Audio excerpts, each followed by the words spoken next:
Hello and welcome to The Unbelievable Truth, the long-running, award-winning panel game about truth and lies. The games we'll be playing revolve around certain unlikely facts, the sort that appear to be complete nonsense but are actually absolutely true. We know they're true because we checked them on the internet. And when that proved about as accurate as a one-legged man in an arse-kicking contest, we bought some proper reference books. Our intensive research has uncovered all sorts of incredible stuff and even revealed the meaning of life. At the moment, it's about 5 years with good behaviour.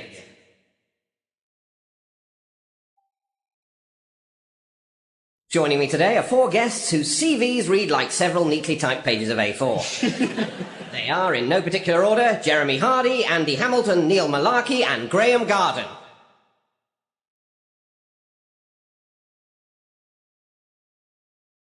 The game is quite simple. I'll ask each of the panel in turn to present a short lecture on a given subject that should be largely erroneous. However, each has been pre-equipped with some unlikely but true information which they should lard into their presentation. A player can score points by slipping these truths past his opponents, who can also score points by spotting them. First up is Jeremy Hardy. Jeremy is an award-winning comedian who is also famous for his singing voice, which is said to hold mystical powers.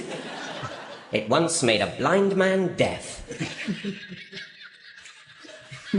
Jeremy, your subject is hair, which my dictionary defines as a filamentous outgrowth from the skin found mainly in mammals. Off you go.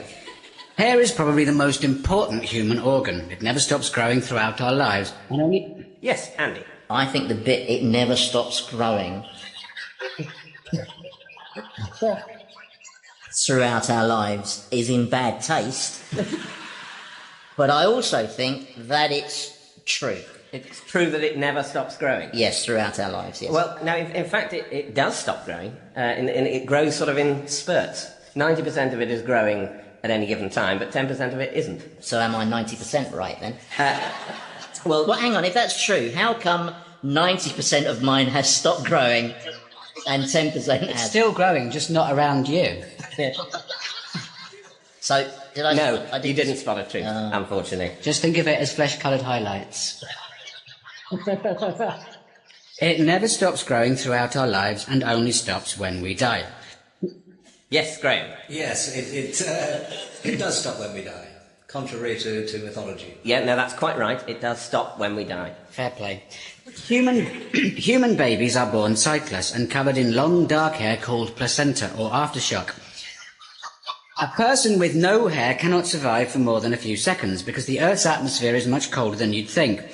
What dentists call the bald chill factor means that even if you think you're wrapped up nice and toasty indoors with the heating on, you're quite literally freezing to death without even knowing it. In fact, hot weather is the worst because it's deceptive, but luckily the hot weather also makes your hair grow faster, so you're all right. But that's... Yes, Andy. Does hot weather make your hair grow faster? I think it does. Yes, it does. Says the hairball in the our back independent row. adjudicator, a complete stranger, confirms that, in fact, hot weather does make your hair grow more. And what I didn't mention, but when you challenged before, erroneously, what I didn't let slip was that you, in fact, lose a point for that. Oh, right. So, good news for you now is that you're on 0. Oh. I'm on a roll, is what you're saying. Excellent. Right, but that's only true of the male of the species. Women only have hair on the tops of their heads and sometimes just a little strip on the lower abdomen in the shape of Brazil. Women with hair under their arms are witches, as are women with dark hair. Its demonic potential is the reason why nuns cut their hair off and use it to make ridiculous clothes for the children of over-disciplinarian widowed Austrian naval captains. It has been argued, though not proven, that witches use their hair to control the weather, and that snow is actually their dandruff, and the darker the hair, the more wily and evil the woman. There are proven scientific reasons why gentlemen prefer blondes. It's not just because men are shallow and stupid. Blondes are favoured by God, which might be why they actually have more hair per square inch. Redheads come last, and their hair burns and peels in the sun, which is why they're... Yes, Neil. I think this thing about redheads and blondes, about growing slow and quick, I think that could be true. Yeah, well, the thing he said about redheads and blondes was true, which is that blondes have more hair per square inch and redheads have fewer hair. Did you know that you need to use more anaesthetic to anaesthetise redheads? That is That is true. Anaesthetists... Andy just said something true, so I should get I should get a point for that, surely. Should I carry on? Carry Seek on, yeah. alternative employment. It's been proven that you don't need to wash your hair because it self-cleans like ovens. Shampoo actually makes your head dirtier. That's why it says "for greasy hair" on it. Hair is a lot stronger than you'd think. A head of hair could, in theory, support the weight of 2 elephants, assuming the person also had an incredibly strong neck and their head didn't come off in the process. Graham, Yes, it could support the elephants. a head of hair could support 2 elephants. Only financially, though. Yes, that is absolutely true, that a head of hair could in theory support the weight of 2 elephants, but obviously the person's head would come off. So, thank you very much, Jeremy.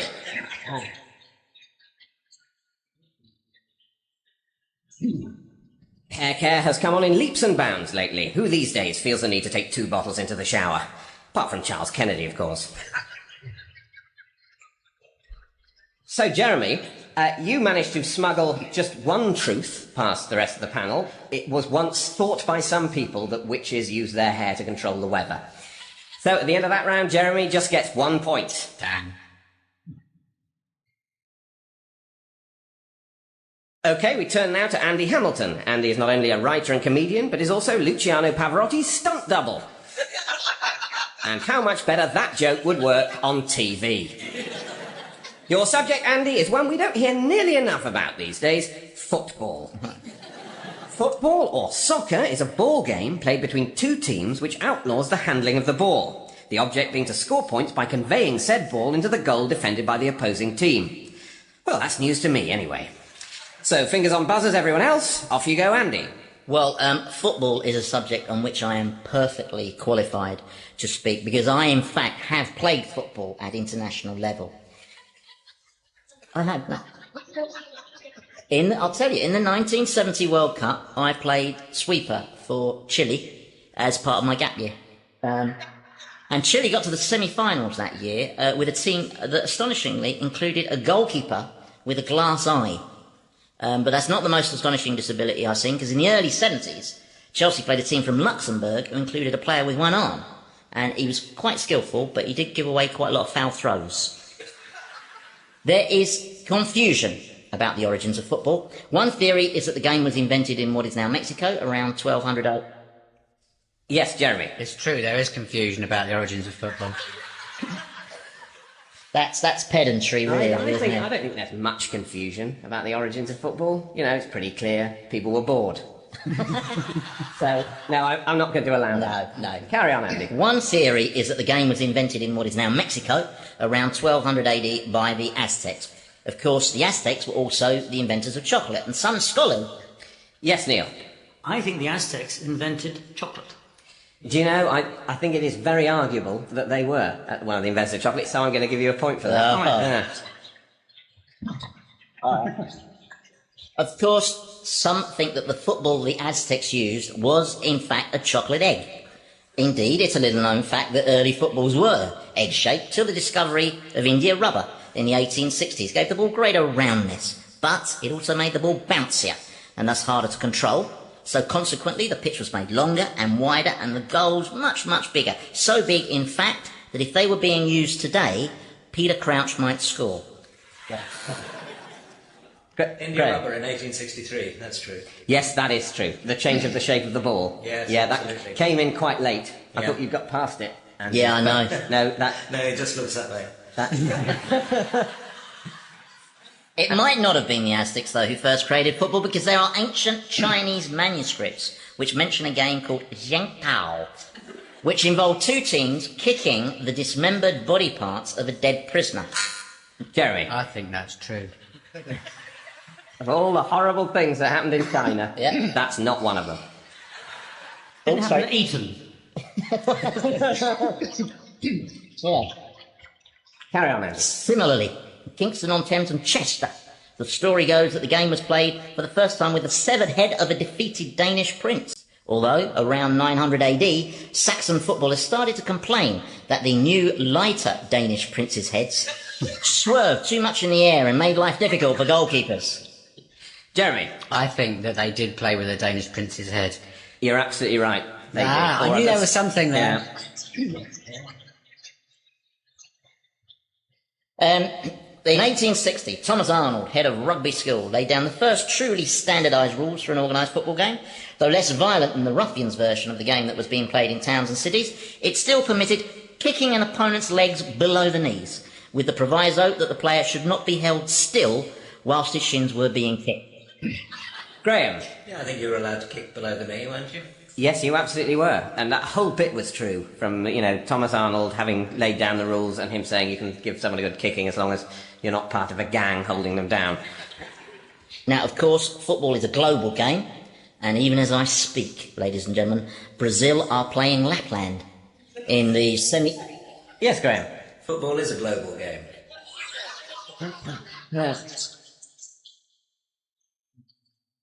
That's like saying the sky is blue. Would you have buzzed me on?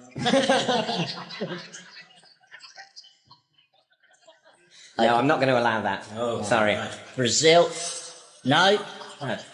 No, it's the only language they understand. Hopefully, it won't go to the cruel lottery that is the penalty shootout, first invented by a German in 1918. The first recorded penalty scorer was Alf Stobart of Aston Villa on the 3rd of March 1922 against Old Carthusians. Yes, Jeremy. True. No, that's not true. No. I just don't want to believe, Andy. Nothing you ever say will mean anything to me anymore. I'm like Brown to your Blair.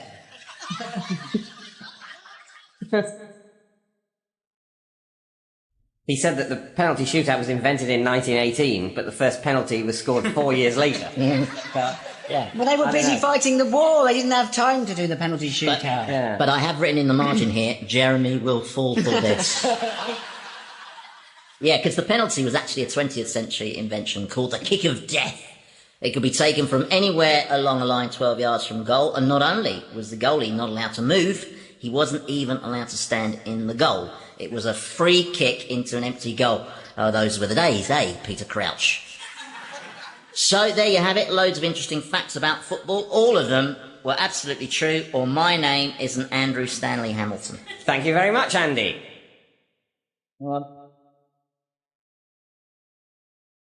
Yes, football, footy, soccer, the beautiful game, call it what you will, it's quite amazing how much simple pleasure has been derived from 22 footballers by Ulrika Johnson. Football is so popular it's even played by blind teams who use a special ball with little bells inside. The first blind game was played in a village in Sussex, but was abandoned at half-time when both teams tried to kick the crap out of a Morris dancer.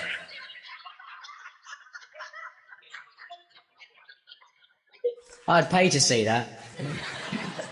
So, Andy, you managed to smuggle past the following truths, that in the early 70s, Chelsea genuinely played a team from Luxembourg who included a player with only one arm. Yes. And the other truth was that the penalty was actually a 20th century invention called the kick of death. So, Andy, that means that you've scored 2 points. Right, it's now the turn of Neil Malarkey. Neil is an actor, comedian and master of improvisation. He was once responsible for the shortest ever run of a Beckett play when he improvised the opening line, "Hello, Goddo, what are you doing here?"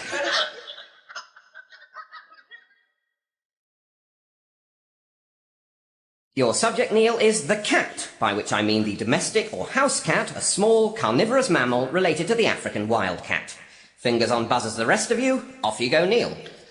Cats have lived with humans for about 4,000 years. Julius Caesar was so fond of cats that he created his own line of cat food, named after himself.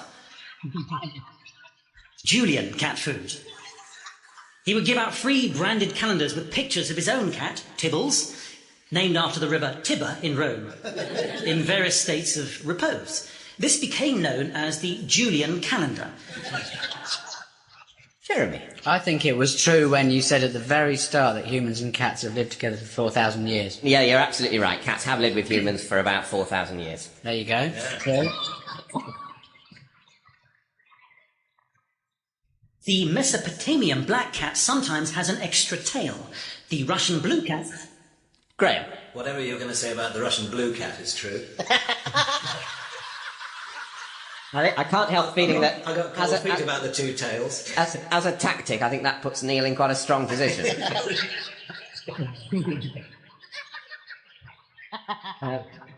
Neil, what were you going to say about the Russian blue cat? The Russian blue cat lives at Graham Garden's house. Graham. It does. What a fool I was Yeah. to include that fact. Anyway, the Russian blue cat often has an extra toe. Jeremy. The Russian blue cat having an extra toe is true. Yeah, well, I don't think I can let you buzz in on that. Jeremy. I think the point goes to Graham. No, that's fine. Yeah. I've got other work coming in. Yeah. So a point to Graham for the Russian blue perceptiveness. Carry on, Neil. For many years, some obscure cartoons by Leonardo da Vinci were thought to be early designs for a cat flap. Recently, expert graphologists have realised they were in fact blueprints for what is now known as the iPod. In fact, Sir Isaac Newton is credited with the invention of the cat flap. Andy. Isaac Newton was a pretty mad sort of cove, so I think he might have invented the cat flap. He did. You're right. Yeah. Because you are talking about a man who decided to experiment with light by turning his eyeballs inside out and things like that, so... I think it's good that he had more down-to-earth ideas as well as gravity. Yeah. Gravity today, cat flap tomorrow. Yeah. Am I rubbish at this? That's true. But he did put it as a question rather than a statement, so... Yeah. All right, well, in the Gobi Desert, where there are no trees and thus no twigs, kittens were often used to help start fires. By 15th century tribesmen, this is why a group of kittens is known as a kindle. This barbaric practice was stopped in 1492 when they started using ugly children instead. Andy. I think a group of kittens is known as a kindle. Absolutely right. A group of kittens is known as a kindle. Winston Churchill had a pathological fear of cats. He also felt uneasy in the presence of nuns and once headbutted a traffic warden at the Yalta conference. Jeremy. I think he did have a pathological fear of cats. Winston Churchill? Yeah. No, he didn't. You don't know that. Did he have a cat? I'll tell you, I don't know whether he had a cat, but No. what I do know is that his affectionate nickname for his wife was Cat. Did you put her out at night?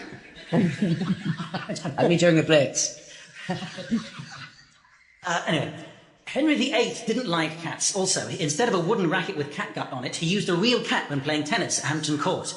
Hence it was called real tennis. A famous cat, of course, is the one belonging to Dick Whittington. In reality, the only feline thing about his life was his highly successful trading ship, which was called the Cat, named after Winston Churchill's wife. Jeremy. I think that stuff about Dick Whittington is true, as far as the bit about the ship. Yes, you're absolutely right. The only feline thing about his life was his trading ship, which was called the Cat. Yeah. Yeah. Was he the mayor of London who banned football because it upset the cat? On the basis that the cat was a ship, I don't know how football could have upset it anyway. 'Cause I don't think sports upset boats. I suppose if you played a rugby on a small boat, it would be upset. But not emotionally. Well, how do you know that? I didn't get to be the host of this show without knowing the emotions of inanimate objects. The words Nicholas Parsons and handjob spring to mind, in fact.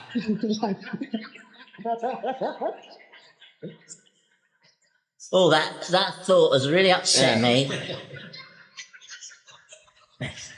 Thank you very much, Neil. Oh, I finished.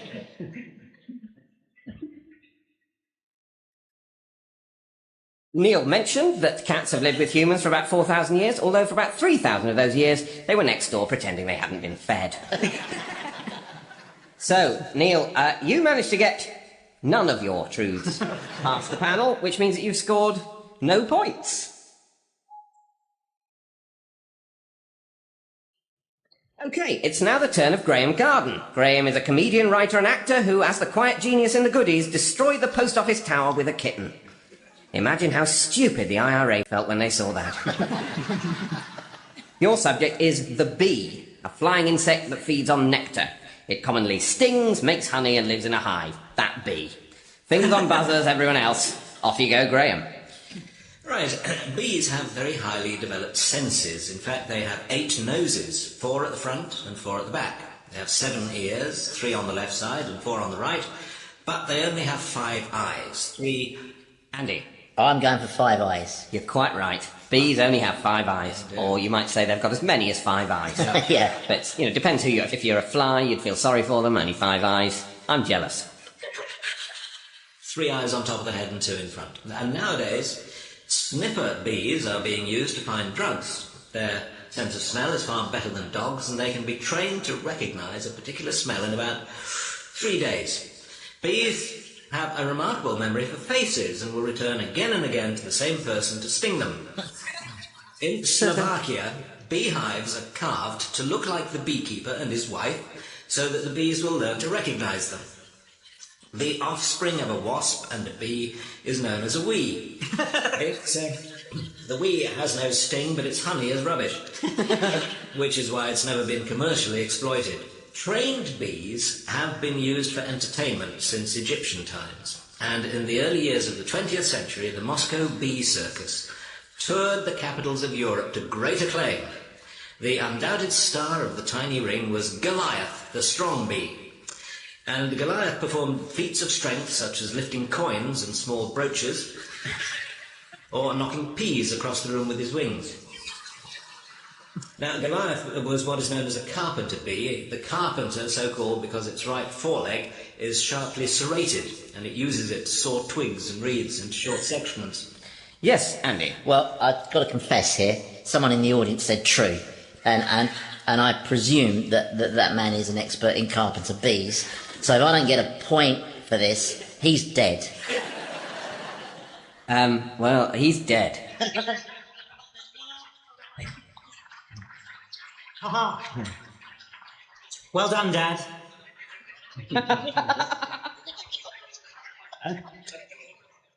It's not surprising that Goliath is strong, as the carpenter, the world's largest bee, has been known to try to mate with almost anything that flies, including light aircraft and hang gliders. So from the largest to the smallest, the world's smallest advertisement, commissioned to celebrate the launch of the Guinness World Records website, was actually worn on the knee band of a bee. Beeswax is much in demand as an ingredient for the manufacture of pasta, although it is so inflammable that honeycombs are not permitted on commercial air flights. Andy. Well, that bloke's nodding again. Is it? I think it's true that honeycombs are not allowed on commercial air flights. I don't know. They ban everything else. I mean, they got penknives, and it seems to me that any terrorist worth his salt would have investigated the possibility of taking a honeycomb on board a plane and possibly attacking the crew with it. It all seems so plausible, but no, it's not true. I think that for some reason they're sticking to bombs. But I don't know, you can't talk sense into some people. So thank you very much, Graham.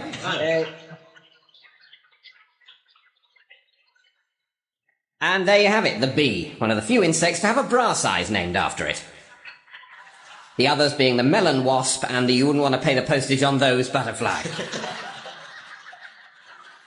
So, Graham, you've managed to smuggle 4 truths past the panel, which are, firstly, that sniffer bees are being used to find drugs, and they have a better sense of smell than dogs, and they can be trained within 3 days. In Slovakia, beehives are carved to look like the beekeeper and his wife, so the bees will learn to recognise them and presumably go and live in them. The carpenter bee is the world's largest bee and has been known to try and mate with almost anything that flies, including light aircraft and hang gliders. I mean, I've never heard that on an airliner saying, sorry, a bit of turbulence. A massive bee is humping us.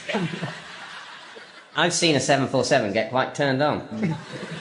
And the other... You were saying boats don't have an emotion, but now planes do. Yeah. Earlier, didn't he say, I have no understanding of the emotional life of... It's well known, Neil, that planes aren't inanimate. They're actually very carefully trained dragons.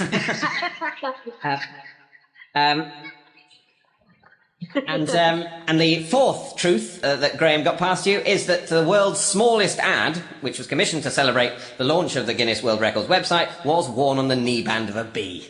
How many times have you gone and bought something you've seen on a bee's knee? You know, because it's the bee's knee. I actually just discovered what they were doing now. Hey, yeah. Well done, them. So, Graham, you've scored 4 points. Which brings us to the final scores. And in fourth place, with -3 points, is Jeremy Hardy. Joint second are Andy Hamilton and Neil Malarkey on 1 point. And in first place with a handsome 11 points is this week's winner, Graham Garden. That's about it for this show. All that remains is for me to thank our guests, Andy Hamilton, Jeremy Hardy.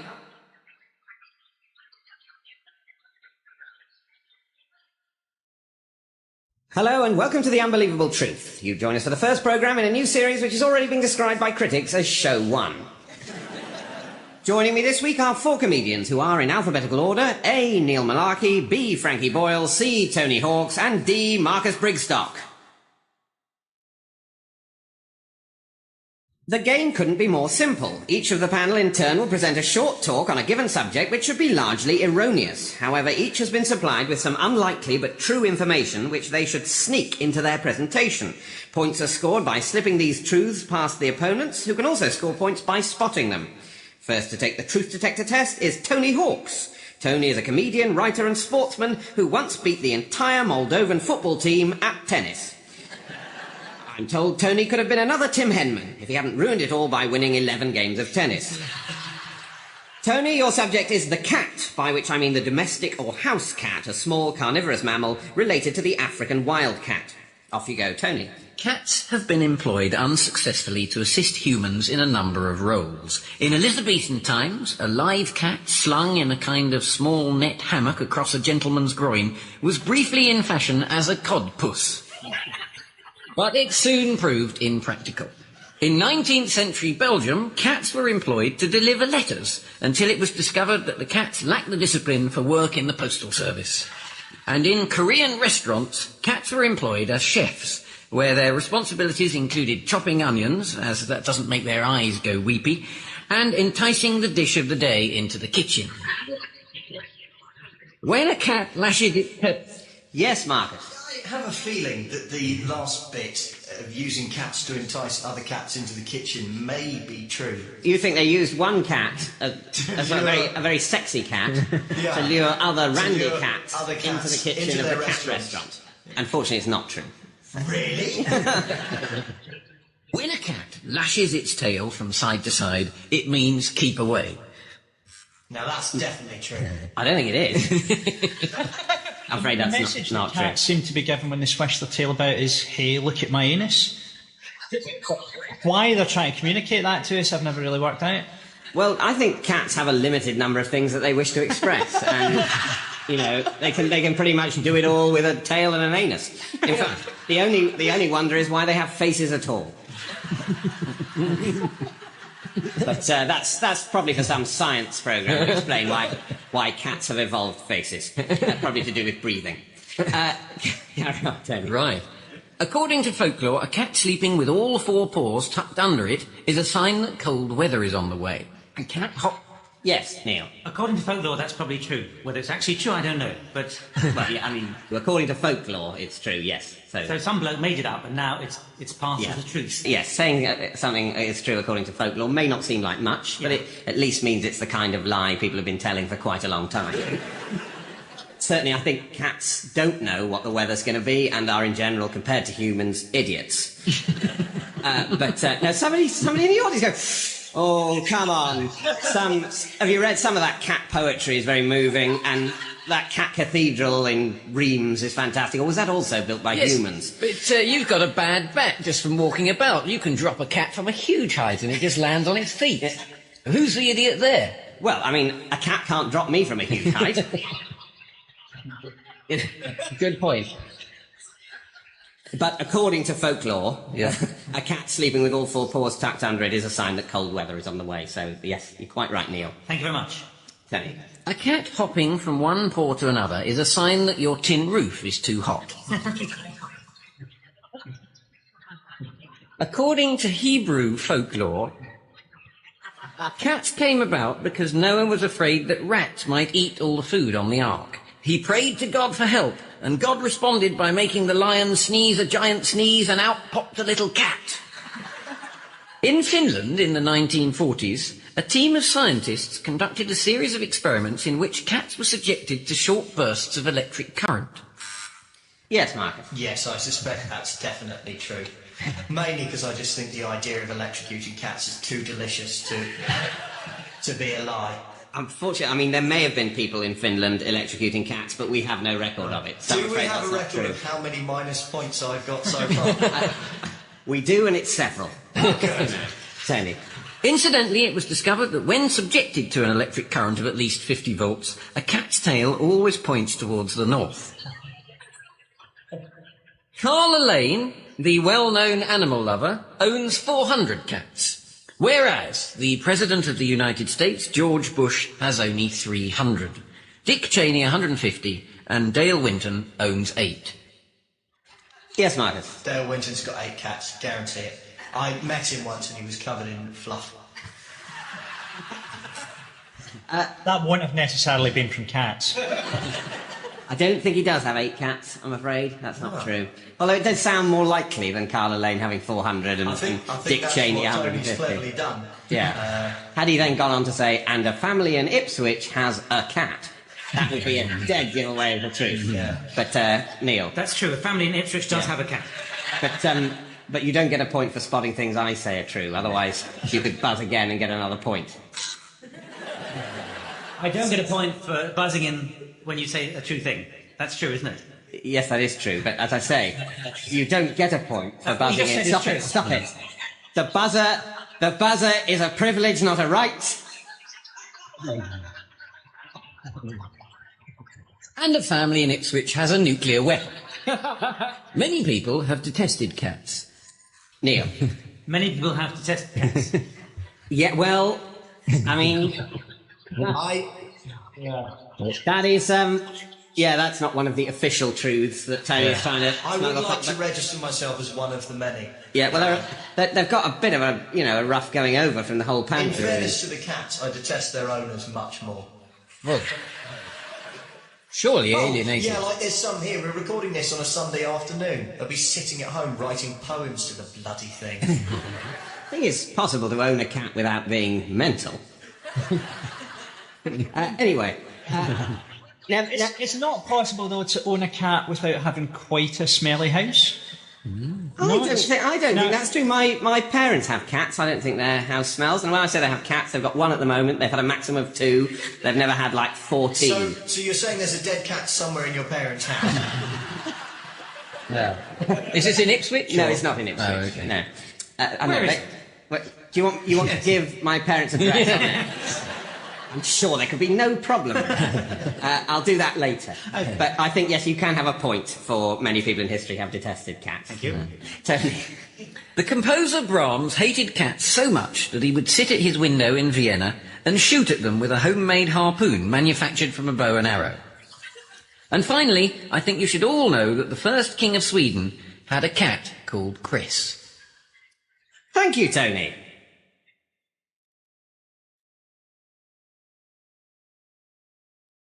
So, Tony, at the end of that round, you've managed to smuggle 4 truths past the rest of the panel, which is fantastic. And they are that in 19th century Belgium, cats were employed to deliver letters until it was discovered that the cats lacked the discipline for work in the postal service. I'm not quite clear why they felt the need to check that cats lacked that discipline. How crazy are the Belgians? That wouldn't have happened in Alice in Wonderland. I suppose Belgium's quite a small country. They might say it's an improvement on just putting all the letters on a table in the middle of the country and people going and collecting their own. The second truth smuggled past was that according to Hebrew folklore, obviously this means it's not really true, cats came about because Noah was afraid that rats might eat all the food on the ark and prayed for God to help, and God made a lion sneeze a cat. The third truth is that when subjected to an electric current of at least 50 volts, a cat's tail always points toward the north. See, I think that's dangerous information to give out because people are going to try that at home, aren't Well, I think what we have to ask is that people only do that if they are genuinely lost.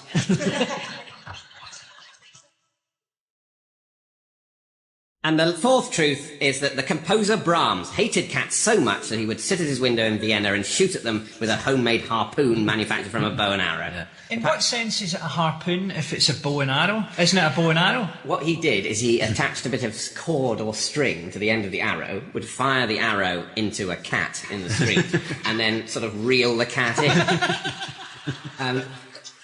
What he then did with the wounded cat on a string, history doesn't relate. Presumably, he put 19 or 20 inside a grand piano and let them get on with it.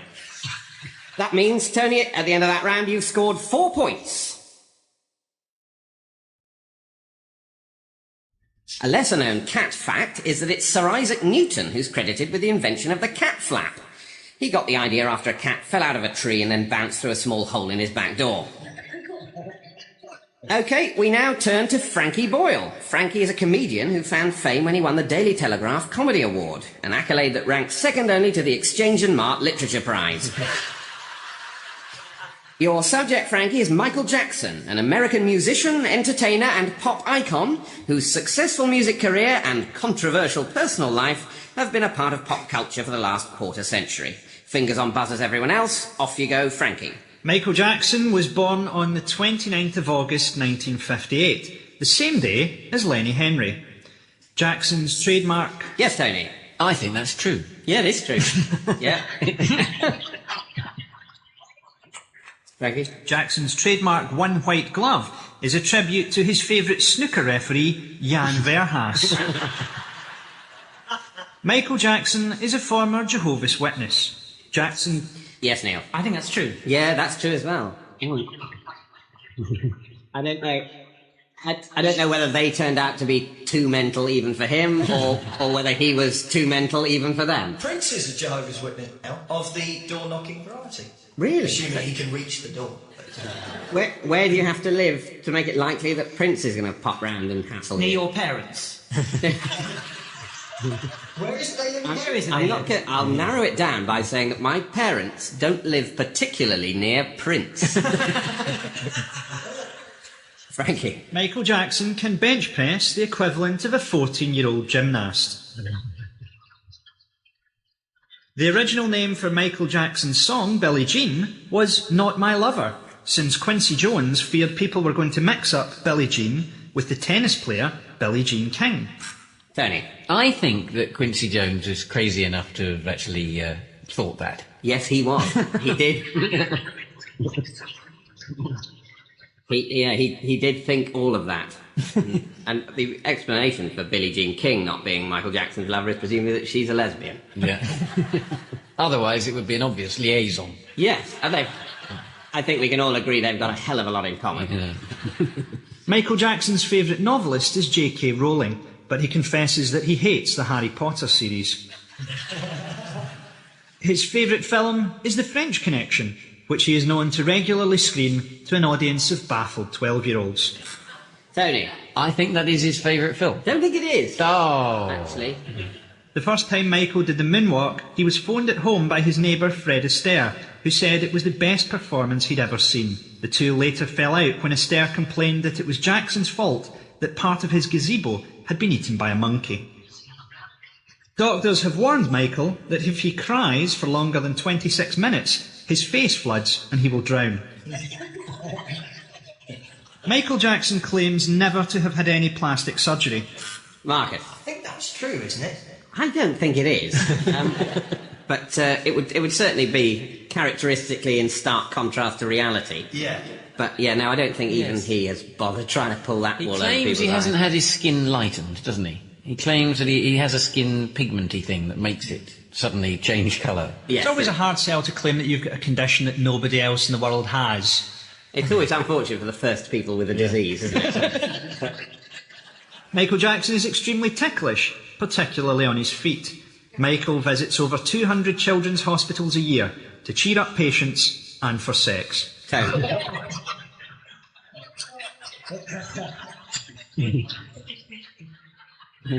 Tony? I think I buzzed at the right moment, actually.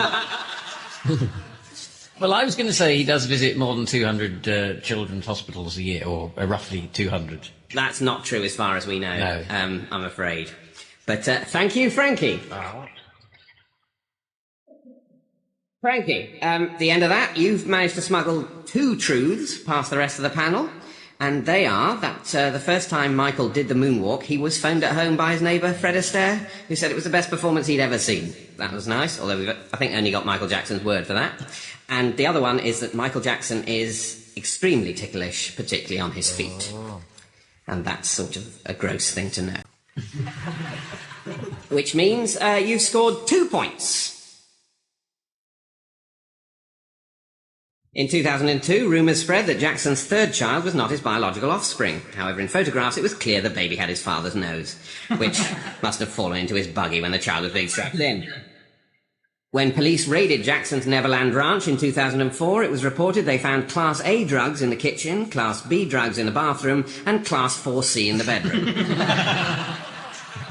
When Michael Jackson's song Dirty Diana was scheduled for a live performance at Wembley Arena, Michael felt the song might be taken as a tasteless insult to the memory of Princess Diana, so he removed it and instead sang Crash Bang Wallop What a Picture.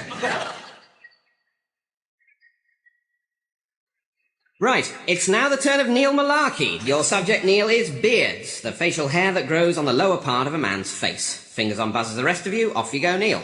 In ancient Egypt, a false beard was worn by queens as well as kings. It was held in place by a ribbon tied over the head and attached to a gold chin strap. Cleopatra had a particularly fetching beard with which she did funny Rolf Harris impressions. Emperor Nero cut off his first beard, placed it in a pouch made from Appalachian snake leather, and then consecrated it to Tonga, the god of beards. Marcus. I don't think for a moment that that's true, but I'll have a go. Did he? No. Thanks for having a go, but if you don't think it's true, you don't have to buzz. Oh, right. Thanks for doing it, yeah. Neil. Right, so Emperor Nero, his second beard, he shaved off to raise money for childrenus in needus. Going for that one, Mark? I'm tempted, David, I'm tempted, but probably not. Russia's Peter the Great imposed a tax upon beards. Everyone above the lowest class had to pay 100 rubles, and the lowest class had to pay a kopeck for enjoying the luxury of a beard.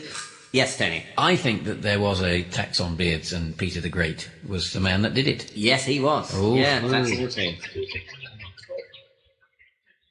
He wanted Russia to be more like Western Europe, where people had fewer beards, and one of his westernising attempts was, that act of massive tyranny. Neil. Clerks were stationed at the gates of every town to collect the beard tax. If your beard was too pointy, it had to be sanded down before entering. A man's beard grows fastest when he anticipates sex, which, despite all the previous evidence, he still does most of the time. Yes, Tony. I think, oddly, that this is true as well. Yes, it is true. I've grown quite a beard myself tonight. Yeah. It's going to be a tricky experiment where they measured that, though. Yeah. Yes. That's a sordid day in the laboratory. Yeah. Does the rate of growth alter depending on the potential quality of the sex? If you're anticipating great quality sex, I assume it grows. I've been anticipating great quality sex, Tony, since I was about 11, but... What's Osama bin Laden got waiting in that cave?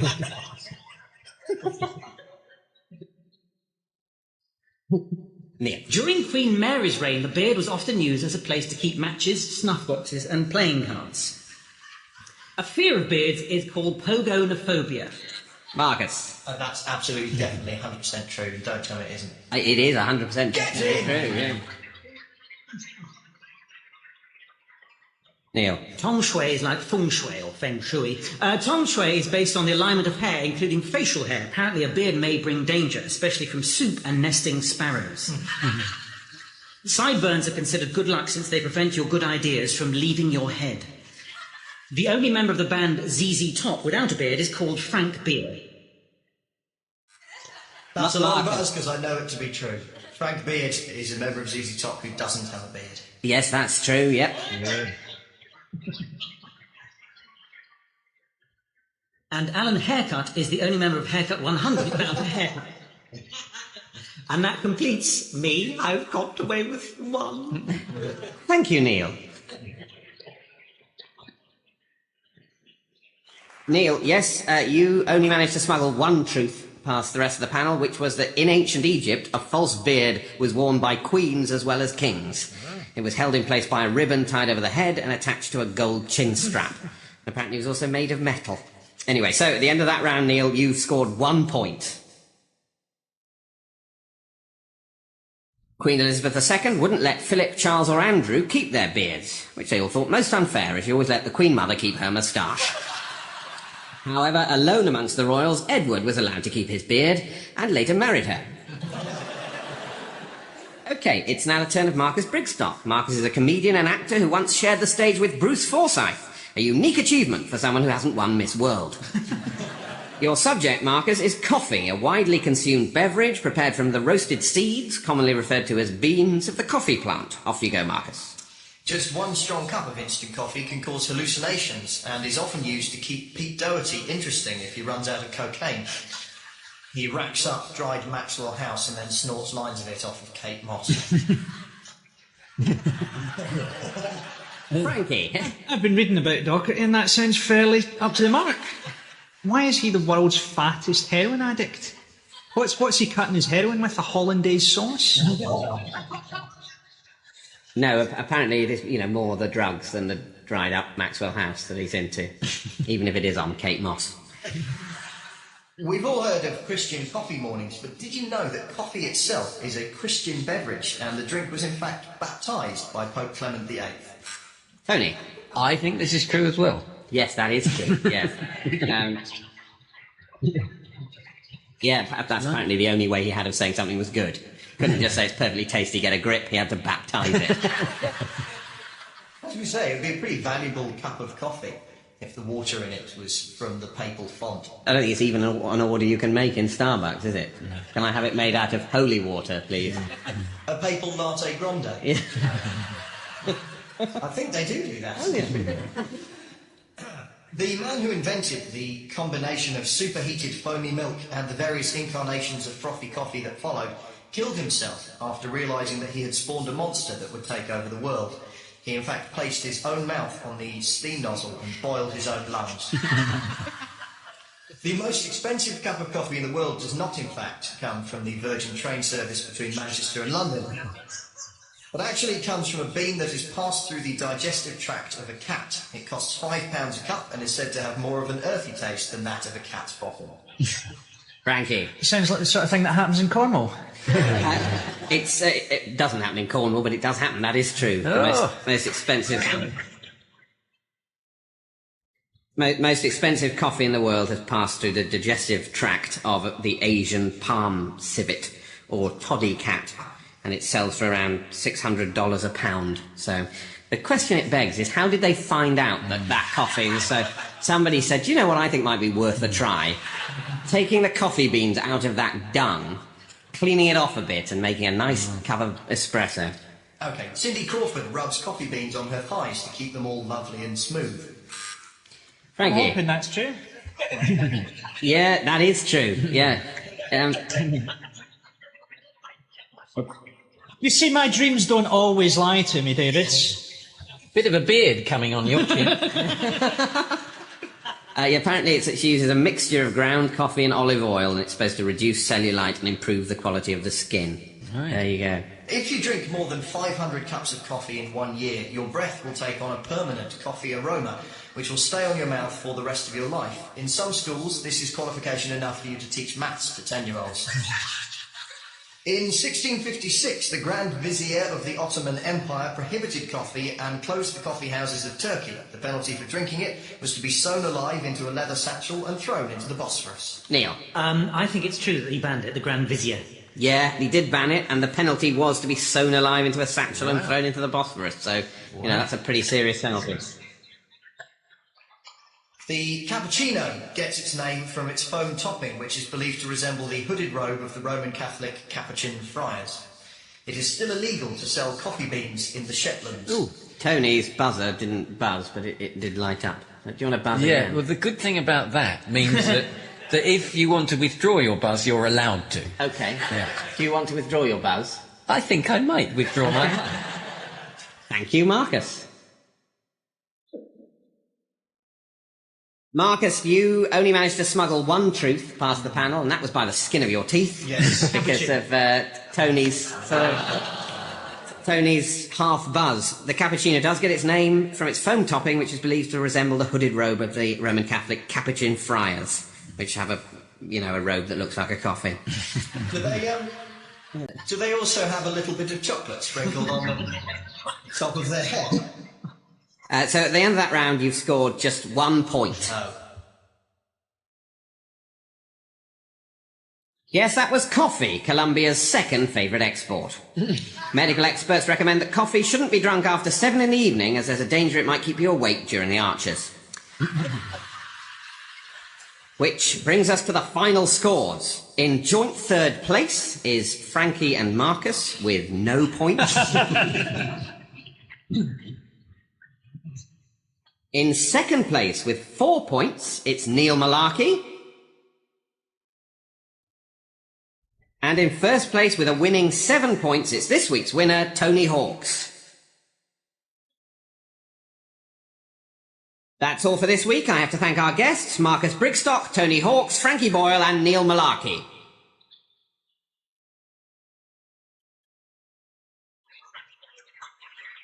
Hello and welcome to The Unbelievable Truth, the panel game about truth and lies. The game revolves around certain unlikely facts, the sort that appear to be complete nonsense but are in fact true. These will be cunningly concealed in a tissue of blatant fabrication. So think of it as Iraqi Invasion, the panel game.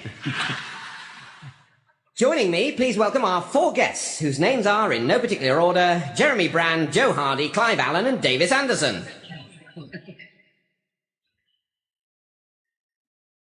The game is simplicity itself. I'll ask each of the panel in turn to present a short and largely erroneous lecture on a given subject. However, each has been provided with some unlikely but completely true information which they should try and hide in amongst their steaming pile of lies. Successfully slipping true facts in scores points, as does the spotting of them. Let's kick off with Jeremy Hardy. Jeremy, your subject is the human body, which for the sake of argument we'll define as the entire physical structure of a human being. Off you go, Jeremy. Unlike other marsupials, the human being lays its eggs in hedgerows where they are fertilized by muck spreaders. Humans have eyes bigger than their stomachs and are born sightless and no bigger than your thumb. But humans continue to grow for their whole lives, eventually reaching a maximum height of 5'6". The only bits of people that stop growing are the hair and fingernails. The nose gets bigger and bigger, especially if you're Prime Minister. Yes, Joe. The hair bit. The only bits that stop growing are the hair and the fingernails. Yeah. That bit. No, that's not true. It is with me. Carry on, Jeremy. Thank you. It is not normal for human beings to have well-developed muscles. Most muscles are supposed to be tiny apart from the arse muscle, which is the biggest muscle and is called the gluteus maximus after a gladiator, who killed tigers by sitting on them. Yes, Clive. Gluteus maximus is the largest muscle. It is the largest muscle. You're right, that is true. Yeah. But no, there was apparently no gladiator called in Latin arse. Big arse. Yeah, big, strong arse. well fought, big arse. Big arse called him a lion. No. Yeah. Carry on, Jerry. Contrary to popular mythology, it is best for humans not to drink any water because it all just turns to dribble. People produce more than 2.5 pints of spit a day, and although it is attractive... Yes, Alan? Is that true? 2.5 pints of spit a day? Yeah, that's absolutely true. Oh. The mouth is known as the letterbox of the soul. The tongue, if fully extended, will stretch to 800 feet and can lick stamps that are still in the post office. In the future, instead of ID cards and passports, we will all just sniff each other's bottoms and lick each other. Everyone's unique tongue print can be scanned just like a fingerprint or biometric thing or whatever. The mouth is filthy, containing more bacteria than 8 piles of plague-ridden corpses. Joe? I think the first bit's true. The mouth is filthy. It is in your case.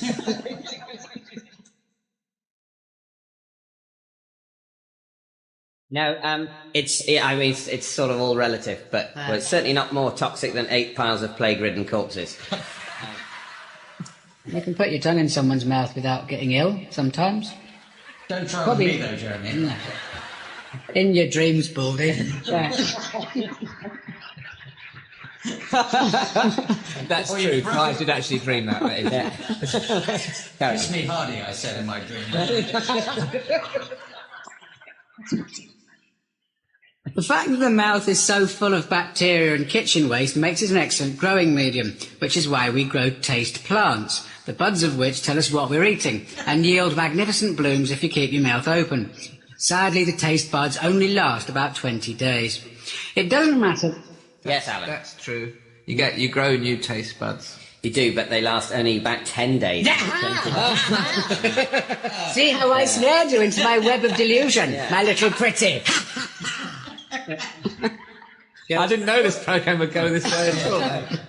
It doesn't matter what you put in your mouth as long as it tastes nice.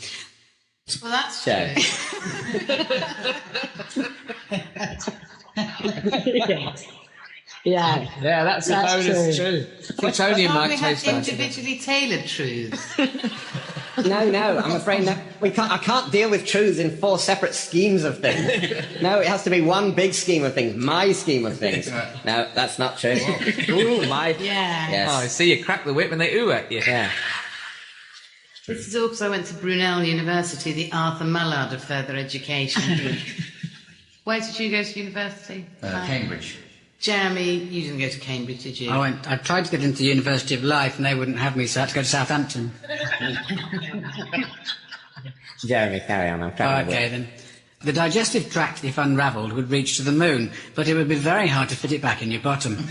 The stomach is the seat of the emotions. The 5 human emotions are guilt, shame, depravity, bewilderment, and absent-mindedness. Guilt is the most pointless emotion and is bad for your immune system. The origin of the expression butterflies in the stomach is that in the olden days the Romans used to take caterpillars for travel sickness. If they took them too early, the caterpillars would turn into butterflies just as they were getting on the plane. There are no other human organs of any significance, which is why we're rubbish for making pâté out of. Thank you, Jeremy.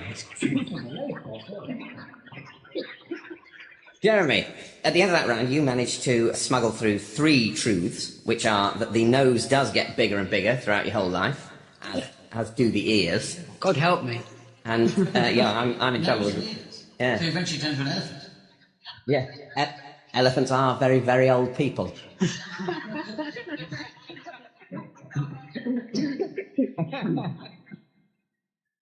The second truth is that everyone's unique tongue print can be scanned, just like a fingerprint. Everyone has a unique tongue print, so it could be scanned. And that guilt is bad for your immune system, apparently. So at the end of that, you scored 3 points.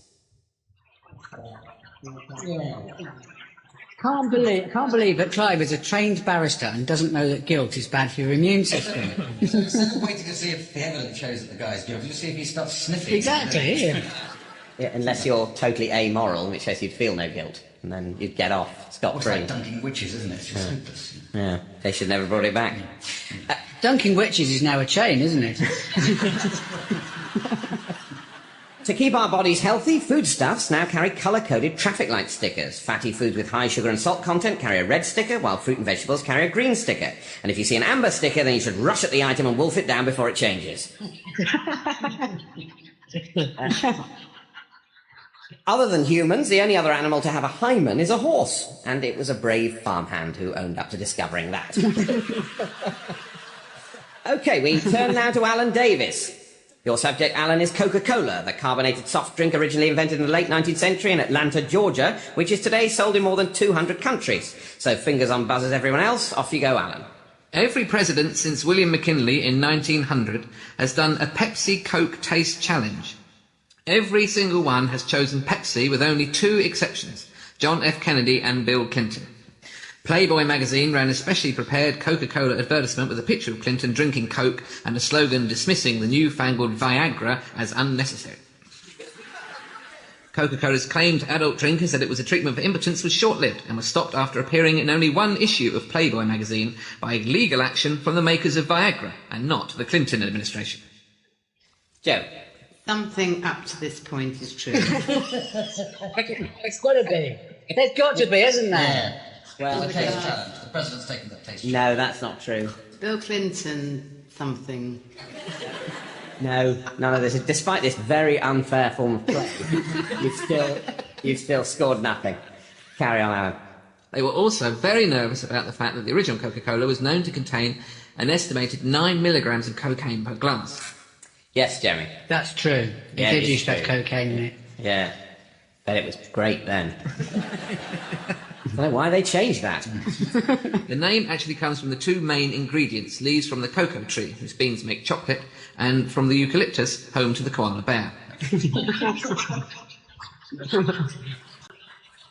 Well, Yes, Clive. obviously Coke does come from the cocoa plant or tree, so there's a little bit of truth mixed in there. It's not actually cocoa, it's coca. Cocoa. But I will pronounce I'm it. losing confidence in this I think I challenge will because pronounce it cocoa koala from now on. That's great. Alan. The recipe is kept at the giant Coca-Cola depository in the aptly named town of Bubbelin, New Mexico.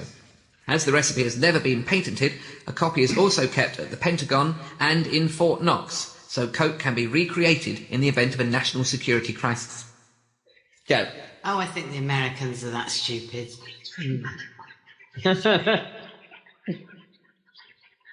They may well be, but they've obviously spent their time doing other stupid things. So no, that's not true, Alan.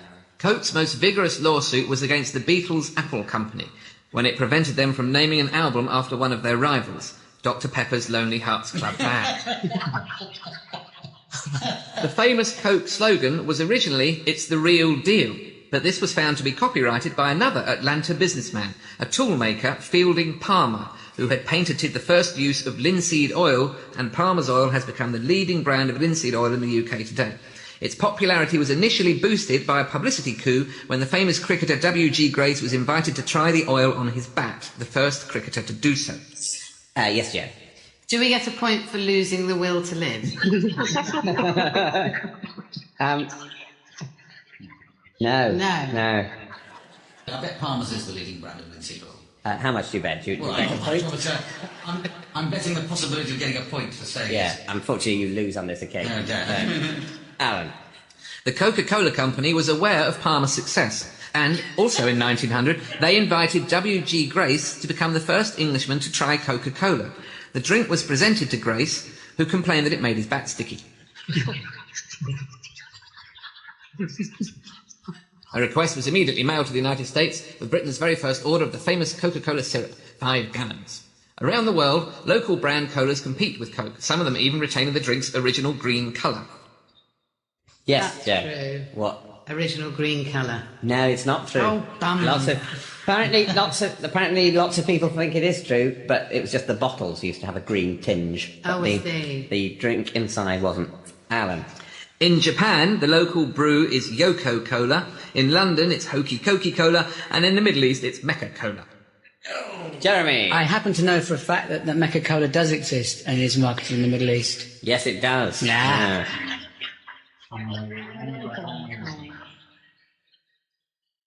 The vigorous pursuit of exports around the world led to riots in Jordan in 1935, when Jewish cafe owners refused to stock Coca-Cola due to uncertainty over whether or not it was kosher. Jeremy. True. False. They have their own thing called kosher Coke. Coca-Cola was certified kosher in 1935. Thank you, Alan. And there you have it, Coca-Cola. Although one serving of Coca-Cola contains the equivalent of 5 to 6 teaspoons of refined sugar, it was originally sold as a healthy diet option. In McDonald's, it still is. In 2004, Coca-Cola launched its Dasani brand of pure still water, bottled at their new Sidcup plant. But the company lost tens of millions of pounds when the new product turned out to be tap water with added carcinogenic chemicals. How embarrassing was that? A plant in Sidcup. It was possibly the worst marketing decision since Mr. Quilly tried to sell his throat lozenges with the slogan, "If your throat is sore, suck Quillies." So, Alan, in that round you managed to smuggle 3 truths past, which are that Coca-Cola did claim, briefly, that it was a treatment for impotence. The second truth is that the first order from Britain to America for Coca-Cola syrup was for 5 gallons. And the third truth was that Coca-Cola was certified kosher in 1935. So, Alan, that means you've scored 3 points. Right, it's now the turn of Joe Brand. Your subject, Joe, is Morris dancing, a form of English folk dance that varies from region to region. Fingers on buzzers. The rest of you, off you go, Joe. Morris dancing has been around, unfortunately, for hundreds of years. And the most likely root of the word comes from morose dancing, because this was the expression seen on the faces of the majority of the audience. Only men are permitted to become Morris dancers. This comes from an old tradition which involved women being unable to join the dance because they believed that the men looked like twats. Clive. I think it certainly used to be the case that only men could do Morris dancing. I think they've relented recently, but I think that is true. No, it isn't true. And in fact, there are some Morris dancing troupes that are all male, but there have been unisex troupes. So that's unisex troupes. Sounds like a soldier that's got both sets of genitals. Yeah. But what I mean is there have been troupes of Morris dancers with men and women in 400 of years. So since the 17th century, I think. How about men do look like twats? That's it. Which was my real challenge. Morris dancers from Lincolnshire bear a local maiden on their shoulders through the streets to commemorate an average Saturday night after the pubs close. The Molly dance from East Anglia sees the dancers with blackened faces and boots, with one dressed as a woman. Then another dancer dressed as Andrew Neil tries to get off with him. Yes, Jeremy. I think the bit in the middle about the Molly dancers and the blackened faces is true. Yes, that is true. The rapper Morris dance is a gymnastic and difficult dance to perform and gives quite a different meaning to the concept of a hoedown. Morris dancers all have designated roles within this sad travesty, which vies annually with golf for the such an embarrassing hobby you have to pretend you're having an affair with a dinner lady award. Each member of a Morris dancing troupe is designated a particular role. The sweeper runs around the group with an imaginary broom and a yellow duster, trying to convince those watching that men are good at multitasking. The squire is the only dancer allowed to speak in public because he doesn't sound like one of the Wurzels. The bagman looks after the funds, and it's he who takes the huge sums of money which the audience, caught up in an orgasmic frenzy of enjoyment, choose to donate to the dancers. The one about they're not allowed to speak, except one of them. That's true. Yeah, the squire is... Yeah. The squire is apparently the only dancer allowed to speak in public, although I don't know how long that applies for, whether or not if you become a Morris dancer you're saying, well, that's basically a vow of silence for life, unless I make squire. Why is England the only country to have a form of dancing that everybody's rude about? What can we stick up for Morris dancing? It's a marvellous ancient tradition of people jiggling around in pub car parks. Well, wonderful. Well, the thing is, firstly, we don't know that people in other countries don't take the piss out of their own ridiculous sorts of folk dancing. I've travelled the world. I've never heard anyone be rude about their own folk dances. And you are fluent in every language, so it is. All I'm saying is that they're not likely to say, "Oh, there's an Englishman. We must go up to him and, in our pidgin English, try and express to him that we too wish to mock our folk dancers." Not a priority. Come over here. It's wonderful. Join in. Oh well, that's because they want your money. I think the thing is, we shouldn't blame historic Morris dancers, but nowadays there are PlayStations and cheaper alcohol. Better things to do with your free time than there were when Morris dancing started. Is this the approved message of the BBC then? Yes, yeah. Come on, kids, turn to video games and drink. Yeah. Many fancy dress shops had to stop selling Morris dancing costumes in the 60s because they kept being returned covered in blood, owing to the mods and rockers combining to fight the common enemy. Morris dancing also features in the science fiction novels of Terry Pratchett, and if the thought of Morris dancing and science fiction combined don't make you feel suicidal, you need psychotherapy. Yes, Alan. I think maybe there is Morris dancing in Terry Pratchett books. Yes, there is. Yeah. So, Joe, you managed to smuggle 2 truths past the panel, and they are that the rapper Morris dance is genuinely a type of Morris dance, and it's very gymnastic and difficult to do. And that the bagman is the Morris dancer who looks after the funds, but presumably not being a squire can't speak to express how the accounts are balanced or anything. That means you've scored 2 points. Contrary to Joe's explanation, the most widely accepted derivation of the name Morris dancing is from Moorish dancing, and that's Moorish as in akin to the mixed Berber and Arab race who conquered 8th century Spain, rather than as in, this dancing's a bit Moorish, let's watch some more. David Edwards, the first man to win £1 million on Who Wants to Be a Millionaire, is a massively keen Morris dancer, being an expert in the Cotswold and Molly forms and a virtuoso on the folk accordion. They didn't bother to offer him the phone a friend option.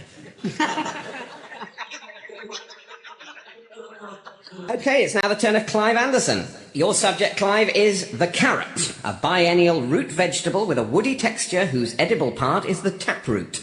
Off you go, Clive.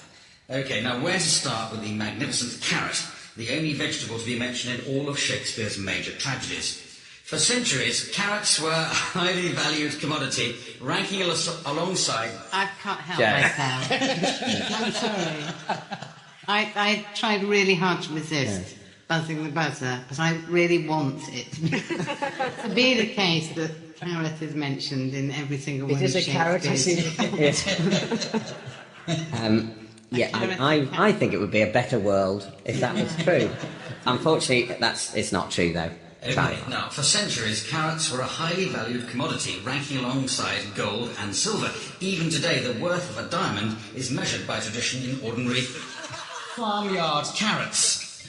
There are 15 species of carrots, 12 of which are actually poisonous to either humans or pets. Although carrots are now said to be the colour orange, once upon a time it was the other way about. Oranges were said to be the colour carrot.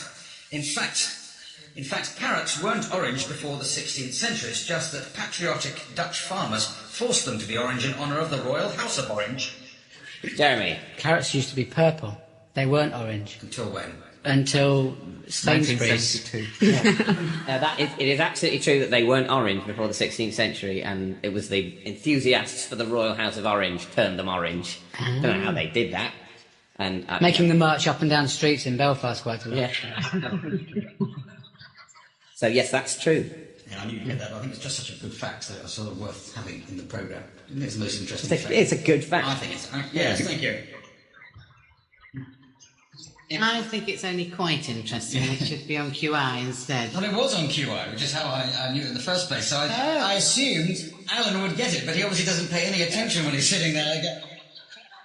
Now, at a more basic level, all around the world, carrots have long been associated with sex, in particular the penis. No doubt because of their long, thin shape, their orange colour and green curly top. In Turkey... works for me. In Turkey... To this day, vast quantities of carrots are consumed in order to make men more potent and women more yielding.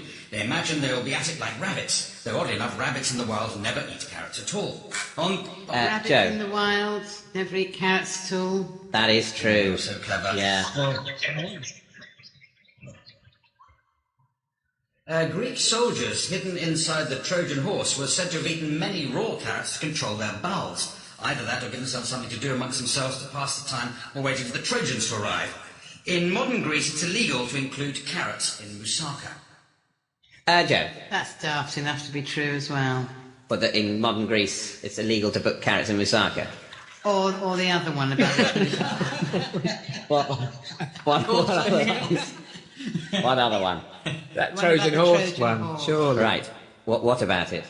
I'm just picking random words out. I'm going to take pity on you. Yes, it is true that Greek soldiers hidden inside the Trojan horse were said to have eaten many raw carrots to control their bowels. Well spotted. How unlikely. In Scotland, the Sunday before Michaelmas is of course known as Carrot Sunday, which is linked to the tradition that Scotswomen used to give a carrot to their husbands as a fertility symptom. As a fertility... Is that a Freudian penis? Scotswomen used to give a carrot to their husbands as a fertility symbol, possibly or possibly not deep fried. Howard Hughes would only eat carrots if fried in beef dripping, but the longest carrot ever recorded in 1996 came in at a length of 16 feet 10.5 inches. It eventually formed the nose of a snowman the size of the Statue of Liberty. Thank you, Clive. So, Clive, at the end of that round, you managed to smuggle 2 truths past the panel, and they are that in Scotland, the Sunday before Michaelmas is known as Carrot Sunday, because women used to give a carrot to their husbands as a fertility symptom or symbol. And the other fact was that the longest carrot ever was 16 feet, 10.5 inches long, which is very impressive, but apparently the way they grow those long prize-winning carrots is along a long drain pipe, don't they? So essentially it would be very long but very wispy, rather than a massive thing completely to scale, which is, you know... gutter though, isn't it? Let's face it. Yeah, exactly. It's always worth checking your gutters for, This time of year, for freak carrots. Autumn for the leaves, carrots in the spring. Yeah, also a tiny, very thin, very long parsnip can get in your broadband wire as well. Only if you're using a PC, though. It doesn't happen with a Mac.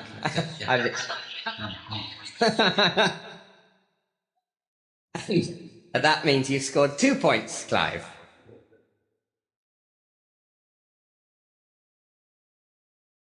Carrots have long been believed to be an aid to fertility, and it was once common for young couples to pick their first carrots of the season naked and then immediately make love.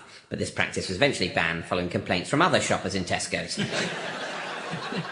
In Scotland, the Sunday before Michaelmas is called Carrot Sunday, and the event is notable as that's the day of the year the Scots eat a vegetable. Which brings us to the final scores. In fourth place with -1 point, we have Joe Brand. In third place with -1 point, it's Clive Anderson. In second place with 5 points, it's Alan Davis. And just ahead of Alan with a winning 6 points, this week's winner, Jeremy Hardy.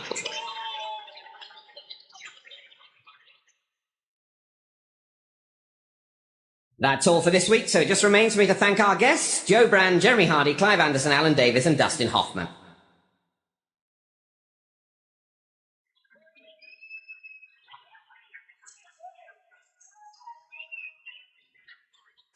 Hello and welcome to The Unbelievable Truth, the panel game where truth and fiction get on like a hearse on fire. Please welcome our 4 guests who are going to take a sideways look at the world, then turn the map through 90 degrees so they can read it. They are Jeremy Hardy, Joe Brand, Clive Anderson and Alan Davis.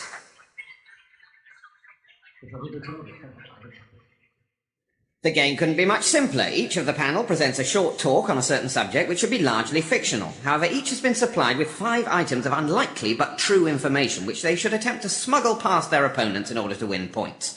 Points will be scored by anyone spotting these factual truths, but deducted for an incorrect challenge. First to take the truth detector test is Jeremy Hardy. Jeremy is famous for his singing on some other panel game, and in fact he has perfect pitch. Great if you need your garage roof refelted.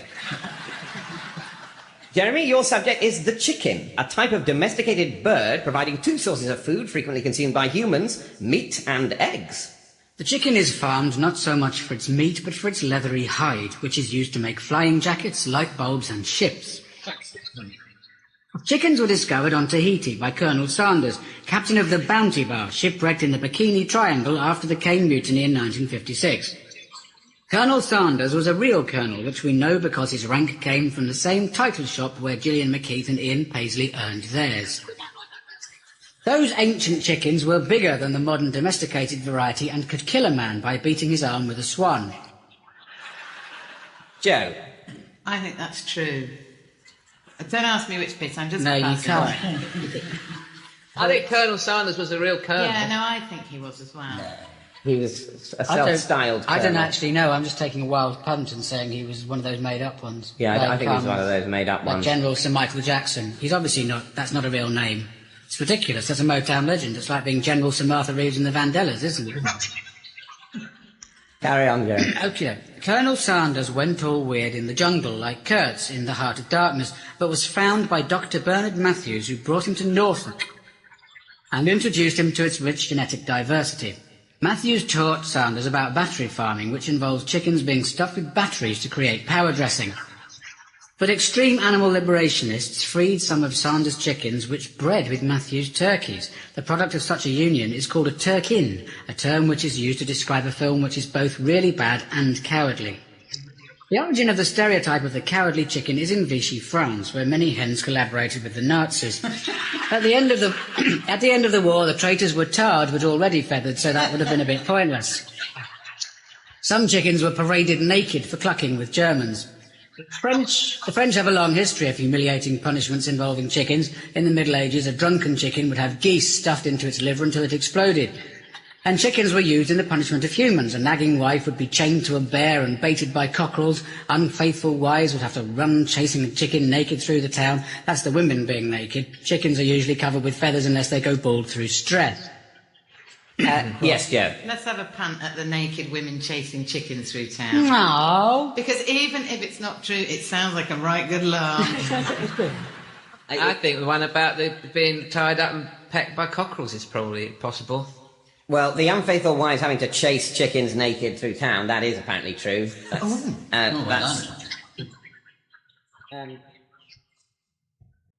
What did you think was true, Alan? Something in that same area about cockerels pecking unfaithful wives. A nagging wife being chained to a bear baited by cockerels. Now, In a way, if you're chained to a bear, the taunting of cockerels is of minor importance. So, no, that's not true. thanks for clearing that. Jerry. Okay. Later abuse of chickens included forcing them to toil in mines and work as chimney sweeps. There is something about birds going up chimneys to clean chimneys. Or they used to drop birds down from the top of chimneys and they'd flap about and that would clear the chimney. Yeah, they did. They used to use live chickens to sweep chimneys. But didn't they meet the little boys going up the way? That became a special Colonel Sanders offer, didn't it? The boy and chicken bucket. I've had that. It's lovely. Barbecue flavour. Right, where were we? In the late 70s, Colonel Sanders was #1 in the charts with the chicken song, General Secretary of the United Nations, and the second most recognised public figure in the world, the first being Sir Keith Joseph. Thank you, Jeremy.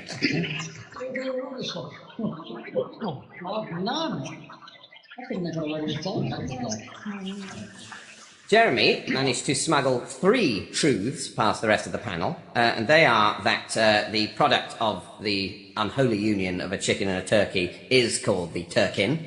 As if it didn't have enough problems. Yeah. Another one was that chickens are usually covered with feathers unless they go bald through stress. And the third one was that by 1979, Colonel Sanders was the second most recognised public figure in the world because of his face being on so many packets of chips and chicken. So that means at the end of that round, Jeremy, you scored 3 points.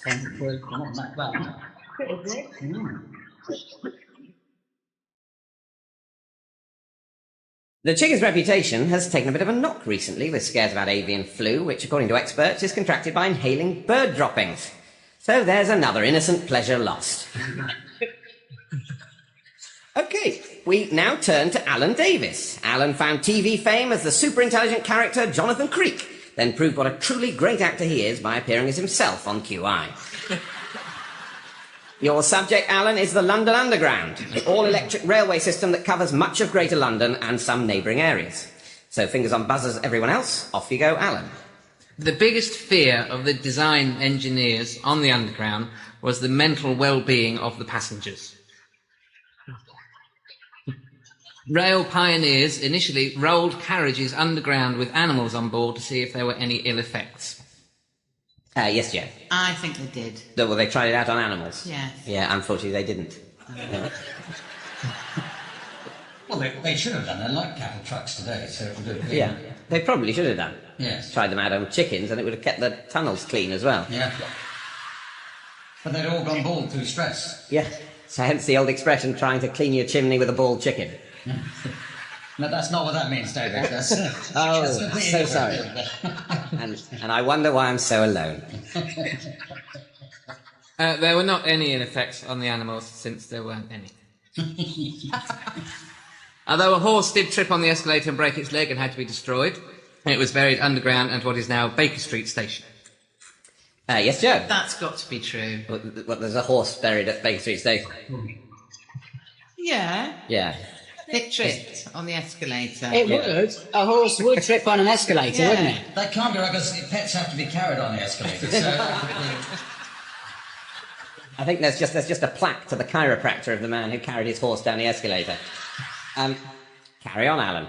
To reduce the impression of speed, the earliest carriages had no windows, and to reduce the effects of one or more passengers going bonkers, the interior of the carriages were upholstered thickly. They were little more than padded cells.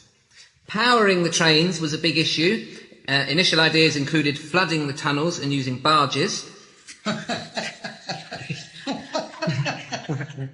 The nickname murder cabs for the carriages replaced the padded cell when a spate of sexual assaults and murders blighted the underground in the 1880s.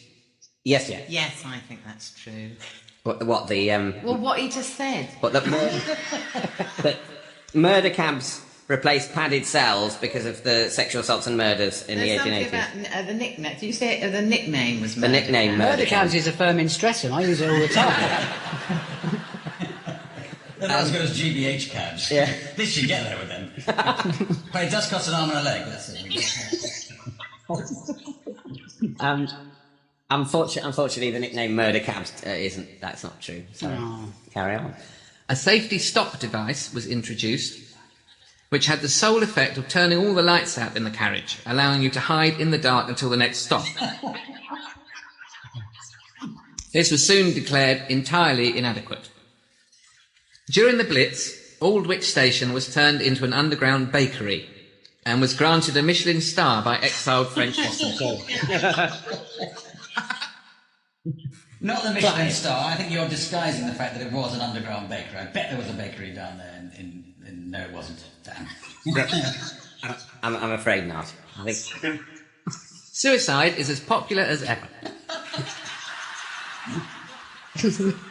I was waiting for someone to buzz in. No, it's terrible. When someone dies on the tube, you don't think, oh, that's terrible. You think, oh, God, bastard, I'm going to be late. Suicides happen all through the day and night. It's thought that setting the alarm clock is not high on the list of priorities for the suicidal, so they tend to mosey on down to the tube about 10:30, and then they top themselves about 11 o'clock. yes, Joe. I think that's true. And you're right. Well done. The average time to top yourself on the tube is apparently about 11, which surprised me. You'd think it would be either dawn or late at night. It's but- woman's hour, that's what it is. The underground is not called the tube because of the tunnels resembling tubes, but because the original tube map was delivered in a newly designed detachable tube, which enabled you to separate the tube in two and then use it to hold down the edges of the map. Yes, Jeremy. That's so stupid. I think it's true. I'm resigning if that's true. What? Resigning as head of map distribution? No, the sort of Kinder Egg approach to tube maps was never adopted. Harry Beck believed he would make his fortune from the design of the tube and accepted 5 guineas for the map design. He also designed the first vending machines used on the underground. Beck's original machine dispensed hot potatoes. Was there contained within there some sort of fact that was Harry Betts, he did design the tube map, so was he given 5 guineas for that design? Is that the true fact there you've smuggled past us? Yes, you're absolutely right. That is true.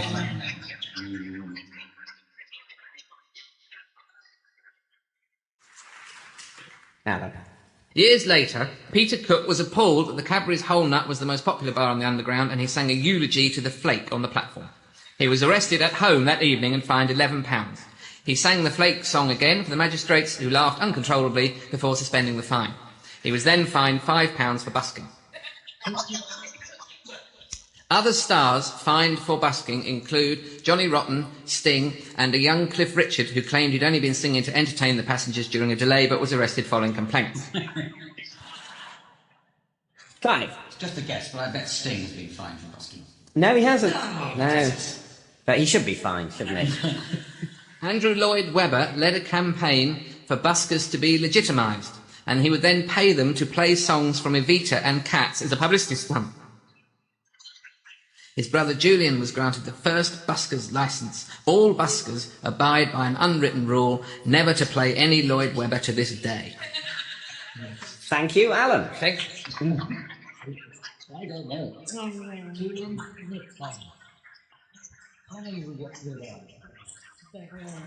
At the end of that round, Alan managed to smuggle 3 truths past the rest of the panel, which is that the carriages were like padded cells. They were padded carriages early on, presumably because people didn't know to hang on.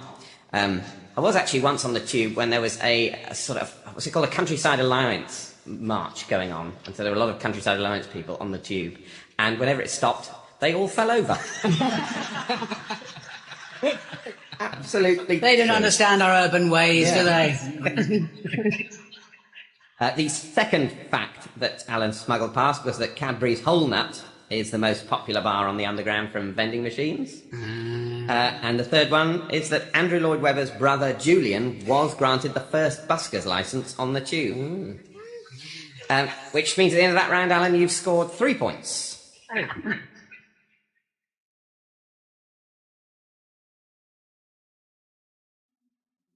It's a little-known fact that when the first ever electric escalator was installed on the London Underground at Earl's Court in 1911, crowds gathered to stare in amazement at the sight of a moving staircase. Not an uncommon event to this day, in fact. With the year 2000 approaching, the Jubilee line was extended at a cost of £3.5 billion, and the state-of-the-art system now runs all the way from Stanmore to the Millennium Dome. Possibly the most expensive bit of railway in the world, linking two places no one wants to go to. Right, it's now the turn of Joe Brand. Joe Brand shot to fame in the early 60s fronting a skiffle group and enjoyed many top 10 hits. Hang on, you see what's happened there? It's simple name confusion. That wasn't Joe Brand, that was Lonnie Donegan. And no, I've no idea who those people are either. Your subject, Joe, is Elizabeth I, sometimes referred to as the Virgin Queen or Good Queen Bess, who was Queen of England from the 17th of November 1558 until her death in 1603. Fingers on buzzers, the rest of you. Off you go, Joe. Queen Elizabeth I was a bit of a slapper. In fact, the only reason she was known as the Virgin Queen was a pathetic attempt at rebranding by Sir Richard of Branson. A courtier from a village in Suffolk called Balloon in the Drink. Elizabeth was obsessed with her weight because her dad was a bumper-sized tub of lard. In fact, when his body was taken from Hampton Court to central London for his funeral, his stomach exploded, leading to the well-known custom at state funerals of the 21-gut salute. Clive. I think he did explode Henry VIII. When several kings have done that, and I think he's one of them. Am I going to be wrong? No, you're going to be right. He did explode, yeah.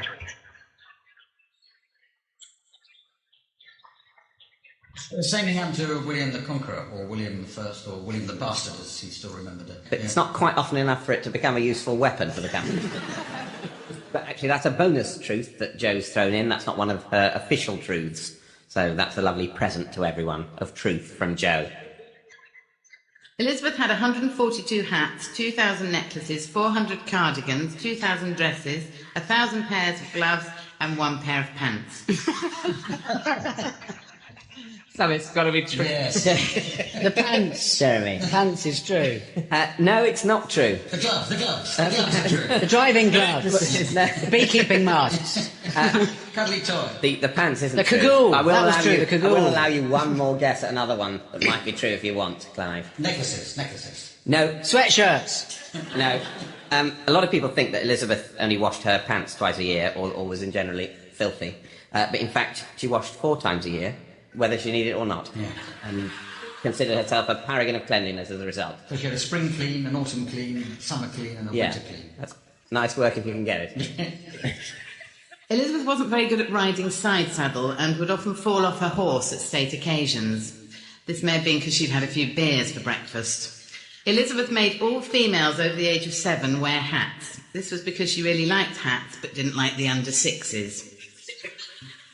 Elizabeth spat and swore a lot and flashed at anyone whom she hadn't ordered to be blinded by her troupe of torturers whose pet name was the King's Singers. Elizabeth often dressed up as a man and walked round town at night to see what her citizens were up to. I think that's true. But she used to walk around Dressed disguised. up and see what people were up to. No, I think that happened in Was that Alan Blackadder. Bennett? Yes. Afraid that's not true. When potatoes and tobacco arrived in the country, not as history relates via Sir Walter Raleigh, but by some day trippers from Hyde who'd found a hypermarket in Calais, Elizabeth started rolling her own and often had a half-smoked fag behind her ear. Elizabeth loved the smell of mouldy cheese and hated the smell of leather. She was constantly washing her hands trying to get the smell off them after she'd been riding, leading to one of her courtiers to jokingly rename her soap Imperial Leather. Thanks. Yeah. Clive. Is it too late to say that you snuck past us there that Raleigh did not introduce tobacco and potatoes into the country? No. It would have been too late if that had been true, which it isn't. So it's not too late to be wrong. All right. Thank you, Joe.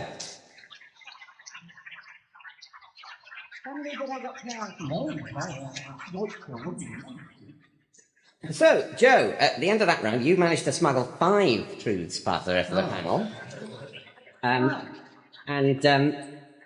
They are that Elizabeth had 2,000 dresses, which I think was about the only item of clothing you didn't mention at that point. Is it the smelling leather thing one? She hated the smell of leather, that's true. I thought it might be. It's also true that she had beer for breakfast, which I think a lot of people did then, though, because the water killed you even quicker. And Elizabeth, she made all females over the age of 7 wear hats, and she spat and swore a lot. That's 5 truths. Sounds great, doesn't she? And that means, Joe, you've scored 5 points.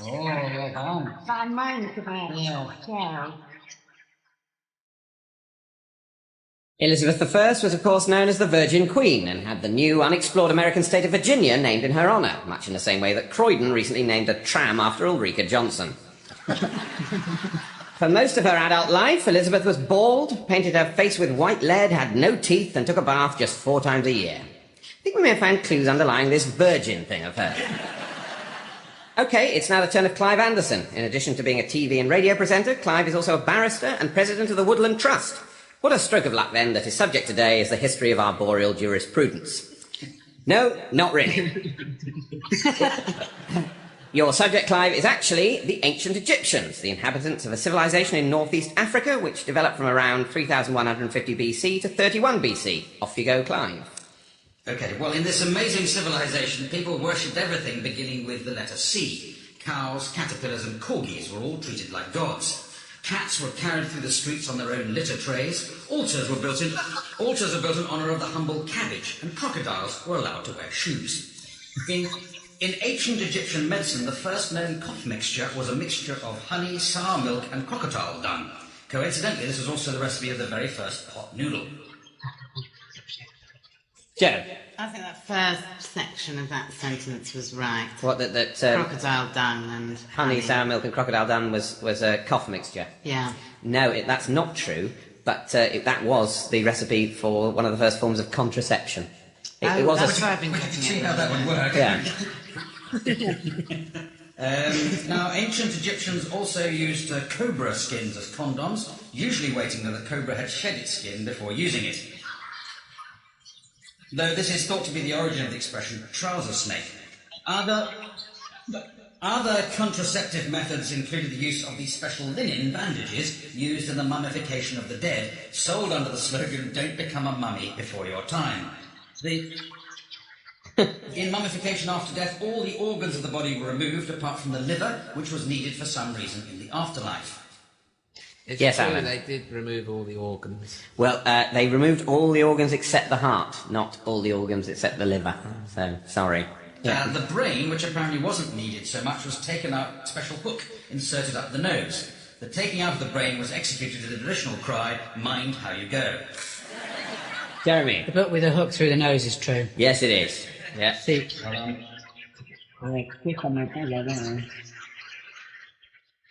For centuries, European painters used a brown pigment called mummy, made from mummies taken from ancient Egyptian tombs. So anything called a brown study should really be called Whistler's or whoever's mummy.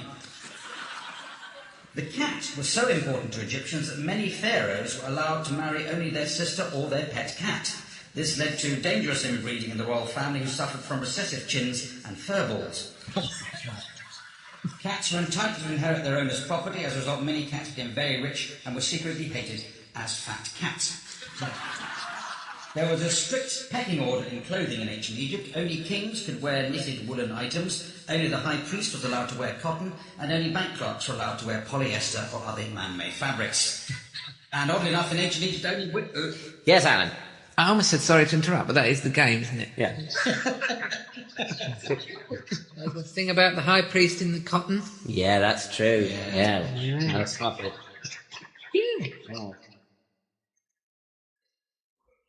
And I was just going to say, oddly enough, in ancient Egypt, only women were allowed to play the harp and only men were allowed to sing. Thank you, Clive. Clive, at the end of that round, you managed to smuggle 3 truths past the rest of the panel, and they are that altars were built by the ancient Egyptians in honour of the humble cabbage, that they did use cobra skins as condoms, and that European painters used a brown pigment called mummy, made from mummies, to do brown on their paintings. And I find that odd, because I would have thought brown's quite an easy colour to come by if you're painting. You know, mud is brown. Seems a bit of a shame when you've got inside of the tomb of an ancient pharaoh and some out-of-work artist pushes past you and says, "I'll take over from here." Yeah, it's the only place I can get a really good brown. And so that means at the end of that round, you've scored 3 points. Did you know the first ever murder mysteries were carved on ancient Egyptian stone tablets? Apparently the murderer always turns out to be the bloke in the skirt doing an impression of a teapot. When the Egyptians buried their mummified kings and queens, they also left essential items that would be needed in the next world. Items like gold coins, incense, and a British Museum guidebook. Which brings us to the final scores. In 4th place, with no points, we have Clive Anderson.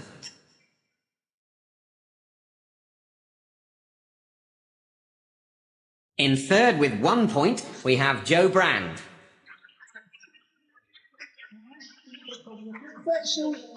But she smuggled both the most past us. How is that fair? Well, because she also sort of guessed about 90 times. But that just shows enthusiasm. Yeah. Yeah, there are no points for enthusiasm. You're mean. I'm just the messenger, adjudicator. That's what Hitler said. Yeah. Hitler said, yeah, don't shoot the Fuhrer. In 2nd, with 2 points, it's Alan Davis. And in 1st place, with a winning 3 points, it's this week's winner, Jeremy Hardy.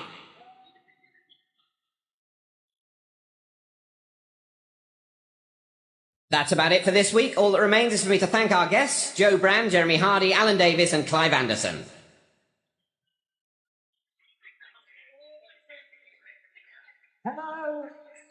Hello and welcome to The Unbelievable Truth, the panel game where the players lie about truth, lie about fiction, and lie about naked. Joining me this week, we have 4 top-class comedians who make being funny look easy, when in fact, as we all know, it's Jay Goody who looks easy. They are Darrow Brian, Sandy Toksvig, Joe Caulfield, and Graham Garden.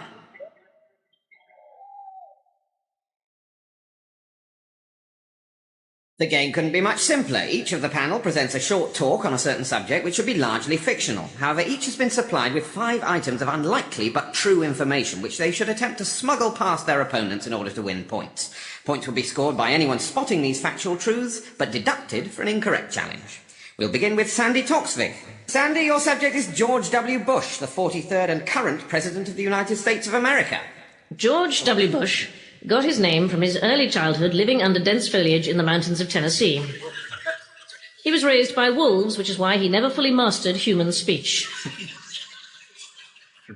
Graham. I think she's right about not mastering human speech, isn't she? That's the truth. Some people have said he's not entirely articulate, but I don't think that was because he was raised by wolves. No.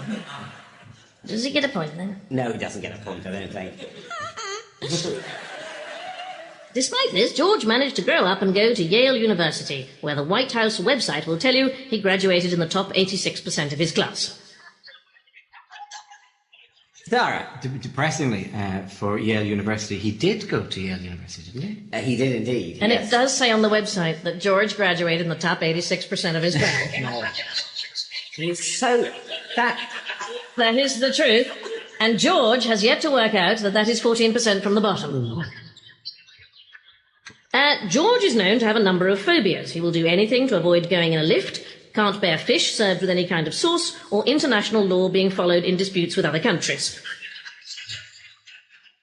Yeah. Just for the crack, I am going to say that clearly the last one isn't true, but I would like to think that he does have some sort of phobia about fish served with sauce. Unfortunately, that's not one of his weaknesses. No. I think it's like, like with toddlers, you can't give them food that actually looks like food. He likes food, if it's in the shape of a bear or something, he'll eat it. So to give him a fish, he's not going to eat that, is he? Unless it's in the shape of a bear. Exactly. Yeah.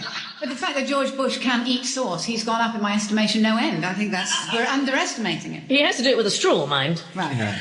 True, and sauce isn't technically a solid food, so... And for all we know, every White House meal does come with airplane noises.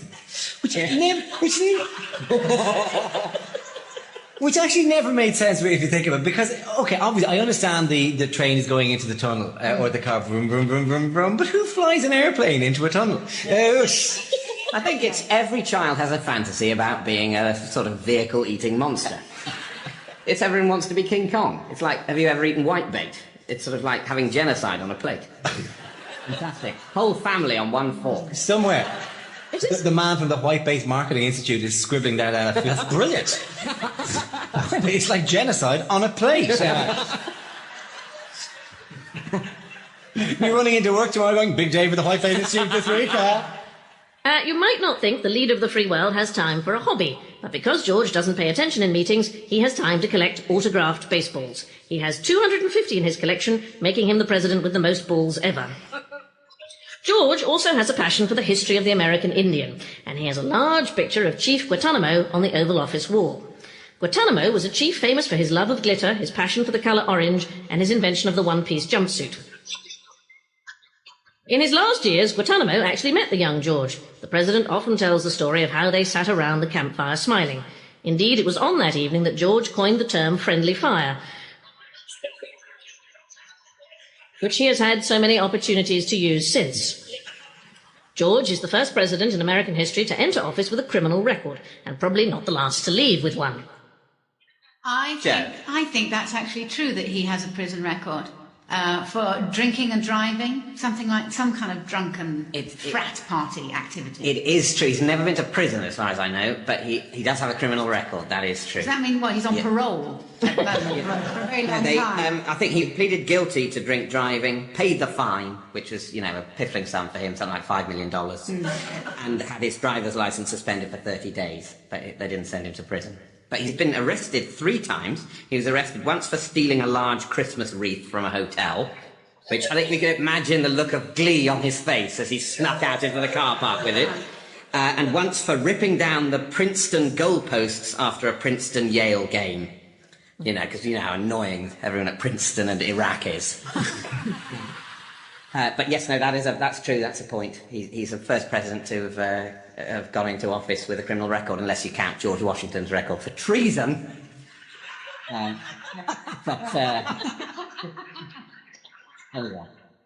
Sandy. George is quite happy to tell you that he has a sister called Dorothy, but if anyone calls him a friend of Dorothy, he gets very cross. Graham.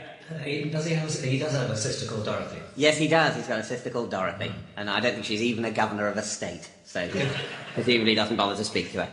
But yes, he does. So yes. That's the point. And that's the end of Sandy's bit.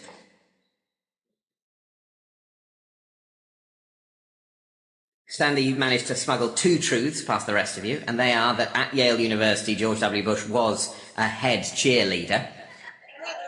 I don't know whether cheerleader means a different thing. I think we can only assume that he wore a miniskirt and pom-poms.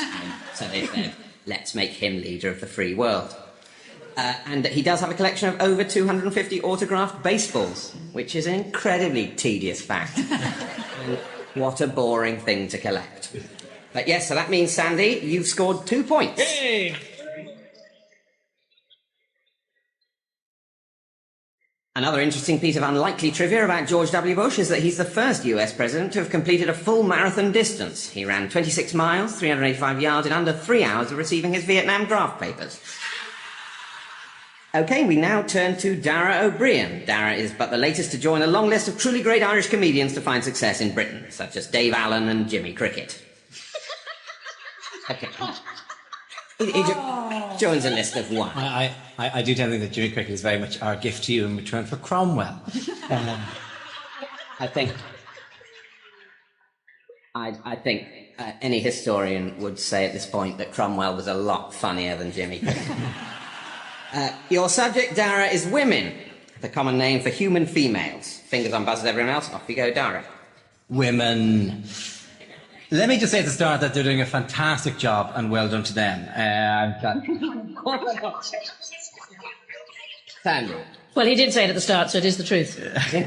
I did actually say it at the start. Yeah. You're right. It's so very true. nitpicky, and that's quite just a minute, if you don't mind me saying.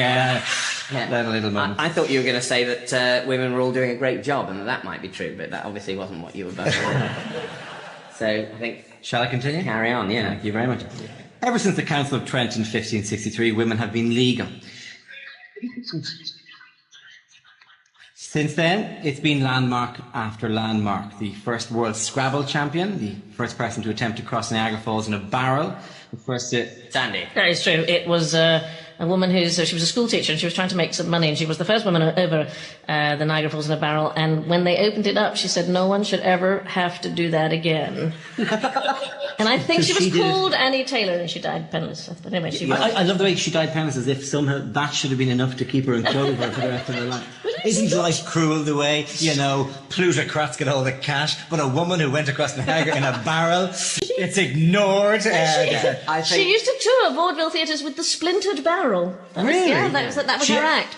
Yes, the first person to go over Niagara Falls in a barrel was a woman, and she was strapped into a wooden barrel with her cat.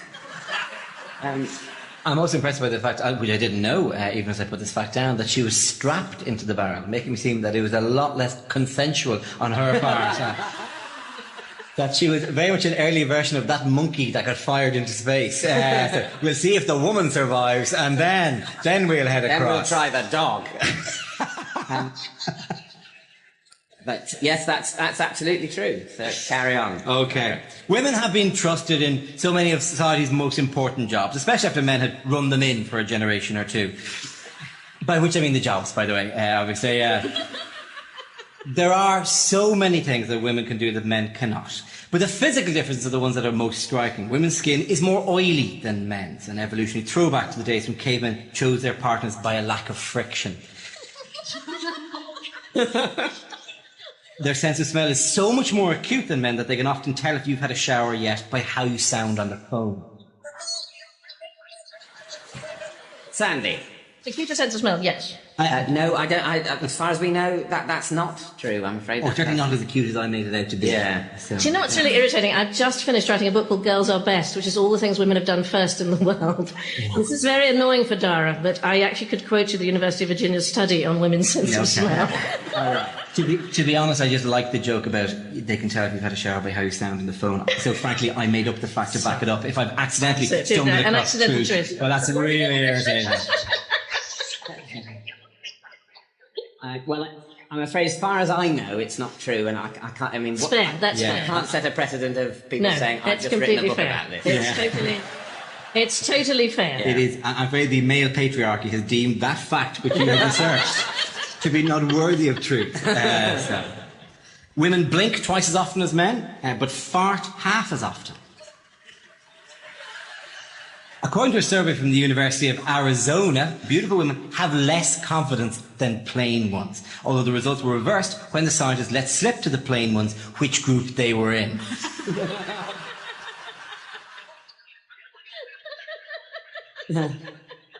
The Japanese kanji character for woman is the mirror image of the character for man. The Chinese character for trouble depicts two women living under the same roof. Graham. I think it does. Yes, it does. Yeah. Yes, absolutely. I got that from reading Sandy's book about Chinese. It's done terribly well. While we enjoy women and all of their many treasures, we must never become complacent. More than 40% of English women have punched or kicked their partners, often while their partner is desperately trying to remember the safe word. The safe word, by the way, is always Biloddy. Thank you, Dari.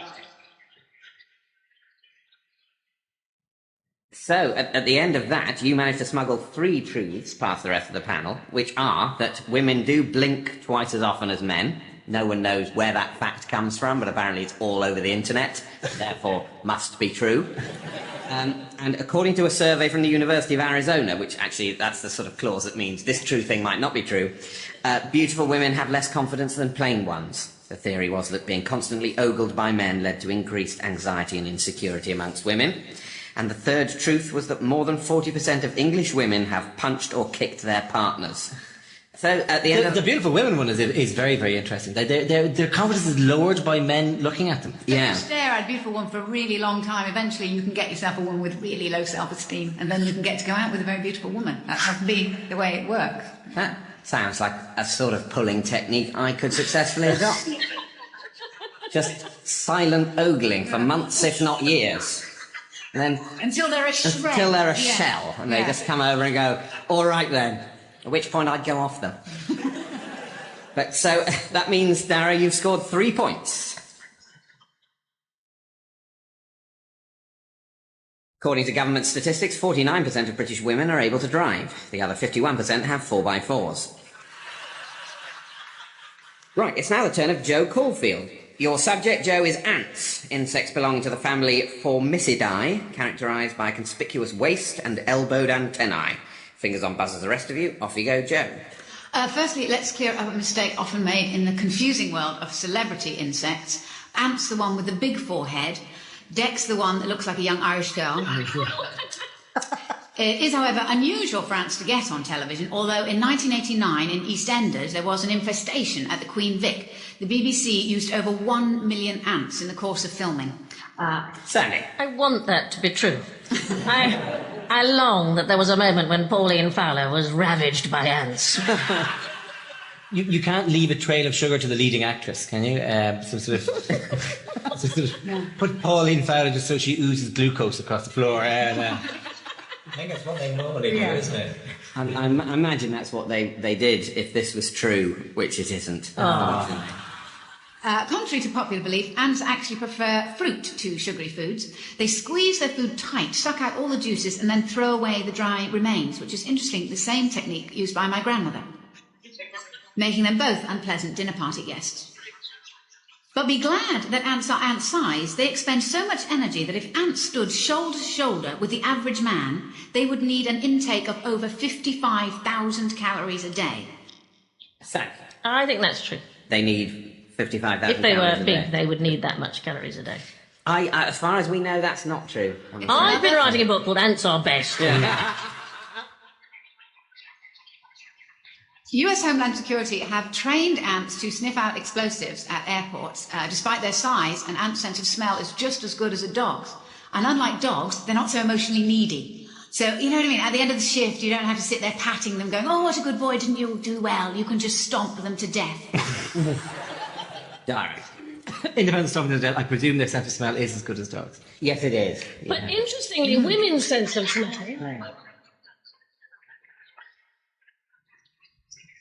So, yes.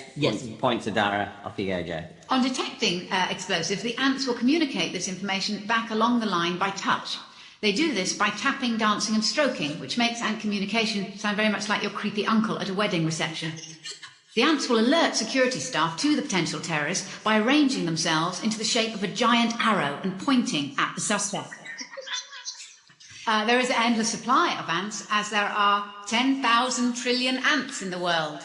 But there must be, because the way there are that many ants in the world. There are 10,000 trillion ants in the world. Who- Exactly. who Oh, can- one's died. Yeah, Oh, five have been born. Oh, yeah. Oh, no, it's immediately wrong. One final fact that may interest many male listeners. Male ants don't do any work in the colony. Their only function is to mate with young females. These are known as Callum Best ants. Thank you, Joe. So, Joe managed to smuggle 3 truths past the panel, which is that they squeeze their food tight, suck out all the juices, and then throw away the dry remains. So, essentially, they're soup eaters. They communicate by touch, tapping, stroking, and dancing to deliver simple messages, or presumably complicated ones. Whatever, I mean, how complicated would an ant message be? The third fact is that male ants don't do any work in the colony or hill or nest. Their sole function is to mate with young queens, and they die soon after. So, with that thought of a life of copulation and death, that means, Joe, you scored 3 points. An ant's jaws open and shut sideways like a pair of scissors to twice the width of its head. Do you know, I've just suddenly got a picture of Cherie Blair in my mind. OK, it's now the turn of Graham Garden. Your subject, Graham, is the Olympic Games, the 4-yearly sporting contest originally held in Olympia, ancient Greece. Off you go, Graham. The Olympic flame has been carried by more famous novelists than any other well-known flame. More... There you go, got that one past. Right. At the 1908 London Games, Queen Alexandra demanded that after completing the 26-mile marathon, the runners should carry on another 385 yards to the finishing line right in front of the royal box. It's a very firm buzz from Sandy. No, there's a bit of mine as well. All right, Sandy. I think that's true. I think that's the reason why it's exactly the length that it is now, because she was Danish, and we don't like to move too far. And I think she wanted to see the winners come up the mile. I think that's true. Yes, that is absolutely true. They added the 385 yards just for the convenience of the royal family. So yes, that's why it's as long as it is. And everyone says that 26.2 miles, and it's actually the 0.2 miles that's the toughest bit, let me tell you. Well, actually, before 1908, they wouldn't have had to run that. And I wonder actually how easy they would have found it. One early field event was catching the shot. It was a ball fired from a small cannon. But in 1912, after several athletes had been injured, a memo was sent by the committee. Would athletes not be safer throwing the shot rather than trying to catch it? Discuss. And as a result, stay with me, as a result, in the next games, they introduced the shot put and accidentally the discus. Strictly speaking, the discus was reintroduced as it was based on the ancient Greek practice of throwing plates in restaurants. Some glues are banned in table tennis bats because as the bats warm up during play, they release performance-enhancing fumes. Jerry. That sounds fabulously true, I think.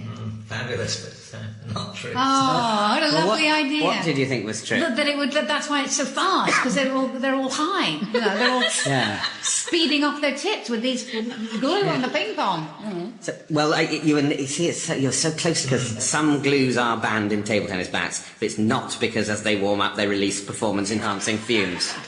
What is it then? Is it that it sticks to your hand, the bat? Or... Yeah, it makes the ball go faster. Makes the ball go faster? Yeah. A glue that makes the ball go faster. Yeah. It would stick it to your bat. It's very bad glue, obviously. Very ineffective. If it's stuck to the bat and you just say, it's gone so fast, it's back again, but it hasn't moved. Is that what the glue is? And you just make the noise with your mouth. Yeah.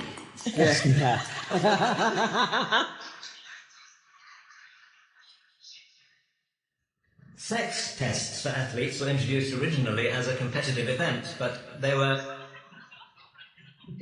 abandoned when a satisfactory scoring system couldn't be devised. At the 1976 Games, all female athletes were sex tested, except, of course, for Princess Anne. Sandy. I don't know why that. I think that's probably true. I think she went through in the horse doping section, and they didn't do the Yes, that is absolutely true. You couldn't ask a royal, go on, show us your genitals. You couldn't really, could you? God almighty, if you'd run another 385 yards for them, you're not going to ask to see their bits as well, are you? Johnny Weissmuller, who was later to find fame in the movies as King Kong, took part in the 1932 Olympics and was hotly tipped to win gold in the pool events. But in the semi-finals, he sadly broke his cue, trying for a tricky 8-ball. He was an Olympian, wasn't he, Johnny Weissmuller? He certainly wasn't in the 1932 Olympics playing pool. Well, that's comedy. But yeah, I mean, he was certainly a swimmer, wasn't he? But I don't know what Olympics he was in. 1924. Oh, the Chariots of Fire Olympics. Yeah. Oh my God, what a geek moment that was. What do you mean a geek moment? I'm into all of the films about the Olympics. Chariots of Fire. Yeah, I'm having an Olympic film marathon. I'm going to watch Chariots of Fire. To remember the year, it's just a film of boys in long white shorts. It's really. Yes, and if any other events were won by women, it would be in your book. Yes. Yeah, it's quite prominent in the film. It says 1924 Olympics all over the place. It's been a while since I've seen it. Well, I must come over. It It is indeed an excellent film in which Britain wins at sport. At the gymnastics in 1976, spectators were outraged when Nadia Comaneci's perfect display was rewarded with a score of only 1. This was because the scoreboards could only display scores up to 9.99, so her perfect 10 was displayed as 1.00. Oh, I want that to be true. I remember that. It was such an amazing moment. It probably isn't true, but I sort of wanted to. I wanted to be true. That it was. Is it true? Yeah, that is. It was really moving. I remember that. It was a very. So a moving moment when a gymnast does something amazing and then gets 1.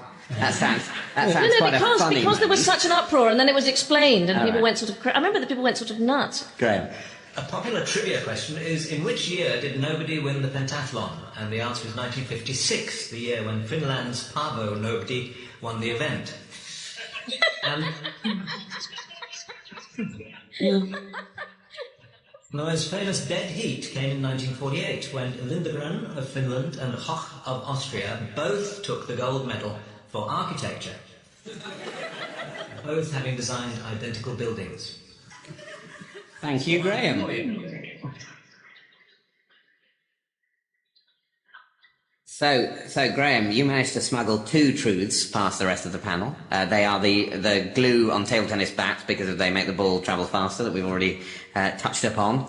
And the other thing is that the most famous dead heat in the Olympics came in 1948 when Lindegren of Finland and Hoch of Austria both took the gold medal for architecture. But they didn't design the same building. Hoch designed a ski-jumping hill, while Lindegren won his medal for town planning. And I've just lost my frame of reference for the whole world. So that means you've scored 2 points.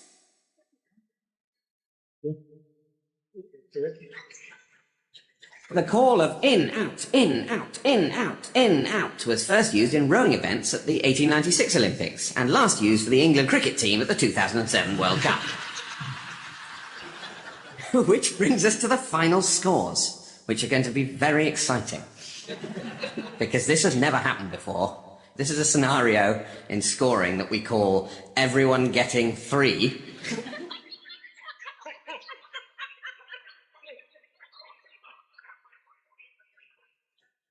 I think it's just great that everyone's a winner here, by which I mean also everyone came last. So well done on the whole panel for getting 3.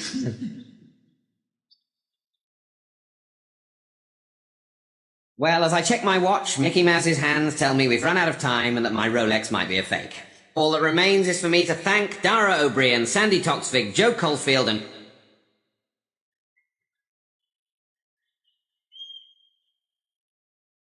Hello and welcome to The Unbelievable Truth. Our 4 guests this week are ready for a riveting contest, but as metalwork on the radio might be a bit dull, they're going to play The Unbelievable Truth instead. They are Marcus Brigstock, Tony Hawks, Frankie Boyle and Neil Malarkey.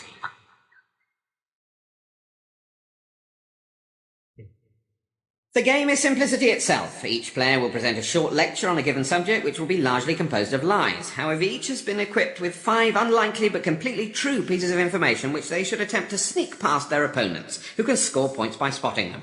However, if they challenge incorrectly, they'll forfeit a point. Let's kick off with Tony Hawks. Tony is a comedian and musician who once had a number 1 in Australia, and that's a long way to go with your legs crossed. Tony, your subject is the bra or brassiere, an article of clothing that covers, supports and elevates the breasts. Off you go, Tony. The bra dates back to 500 BC. Not everyone thought that making your breasts bigger made you more attractive. Phoenician women actually wore a breastband which minimised their chest size.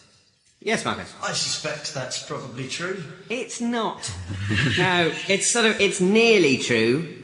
Tony's been a bit sneaky. Apparently the ancient Greek and Roman women wore a breastband that minimised I their think chest we should size. give him a point. There's an element of truth in the notion that not everybody thinks that breasts make you look more attractive. For example, a woman I met told me that my breasts made me significantly less attractive to her. So I know that to be true. There's no justice, is there? All right, that is true. You can have a point for that. But it was the Germanic people in the 16th century who really got to grips with bras. Just outside Hanover, a particularly well-endowed woman had breasts which were considered something of a social nuisance. So local inventor Klaus Schlesinger came up with a solution which would halt the offending bust from knocking people's drinks over. Still today, the German word for bra is Bustenhalter. Over the years, bras have been used for all sorts of different purposes. In Portland, Ohio, bras have been used by men as offensive weapons, as they ritually spar with them, slapping each other across the faces, usually after a heavy night's drinking. Sometimes bras have even been used as a means of preserving life. When opinion turned against her in the Philippines, Imelda Marcos wore a bulletproof bra. It was the coming of the moving picture. Yes, Neil. I think that's true. What is? The thing that he said that was true. Well, Prior to my buzz. Yeah. The bulletproof bar for Imelda Marcos. yes, that is true. Yeah. It was the coming of the moving picture which began to bring the bra worldwide recognition. Film actresses loved wearing them so much that they became incredibly popular with women in Hollywood. And it was actually the Warner Brothers Corset Company which introduced the alphabet bra with cup sizes A to D in 1935. Frankie. Sounds true, it's probably not. It is true. Yes. Yeah. In 1950s Britain, manufacturers still labelled bust sizes junior, medium, full and full with wide waist. The sizes being popularly known as egg cup, coffee cup, tea cup and challenge cup. In Canada in the 1960s, an eccentric fashion designer, Rudy Kramer, invented a bra which had a battery inside, which meant that the bra could be inflated. When the wearer of the bra met a man who she wished to impress, she could operate the bra inflator by pressing a button which was concealed in a pocket. Frankie. I seem to remember meeting women like this when I used to drink. Definitely those breasts seem bigger at certain times than others, so this sounds true. Right. I'm afraid it's not true. Maybe it is true when you're drinking a lot, but that would be a different game altogether. What seems true when you're hammered? Fans of the film The Aviator will be interested to learn that Howard Hughes also used his aeronautical engineering knowledge to design the first cantilevered push-up seamless bra for the then unknown starlet Jane Russell. Finally, on a... Yes, Frankie?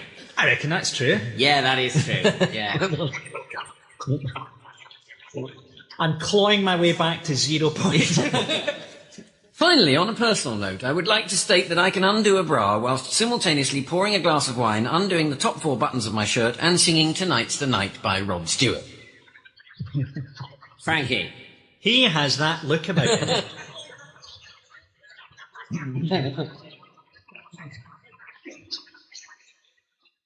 It is a very tricky thing.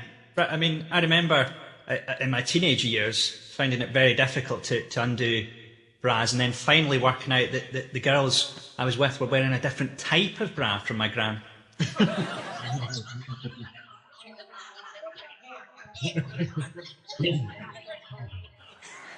You should really compile these insights into your early life. The drink making people's breasts fluctuate, the memories of your gran's bra, into a wonderful book that people could burn. But unfortunately, as far as we know, and Tony and I did have an evening out to test this, in which I wore a bra, and no, he can't do that, so that's not true. But thank you, Tony. So, Tony, in that round you managed to smuggle 2 truths past the rest of the panel. They are that the German word for bra is Bustenhalter, or I suppose it should be Bustenhalter, and that in 1950s Britain, manufacturers still labelled bust sizes junior, medium, full and full with wide waist, and they were popularly known as egg cup, coffee cup, tea cup and challenge cup.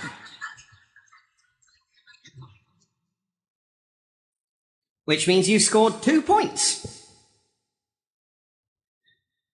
That was the bra or brassiere. Rather confusingly, brassiere is not the French word for brassiere. In France, a brassiere is a small child's vest. So probably best not to go into a French clothes shop and say, I want to buy a sexy brassiere for my girlfriend. OK, we turn now to Frankie Boyle. Frankie is so irritated by constantly being mistaken for one of the Proclaimers, his agent has threatened that if anyone makes any Proclaimers-based jokes today, he'll walk. What, 500 miles, Frankie?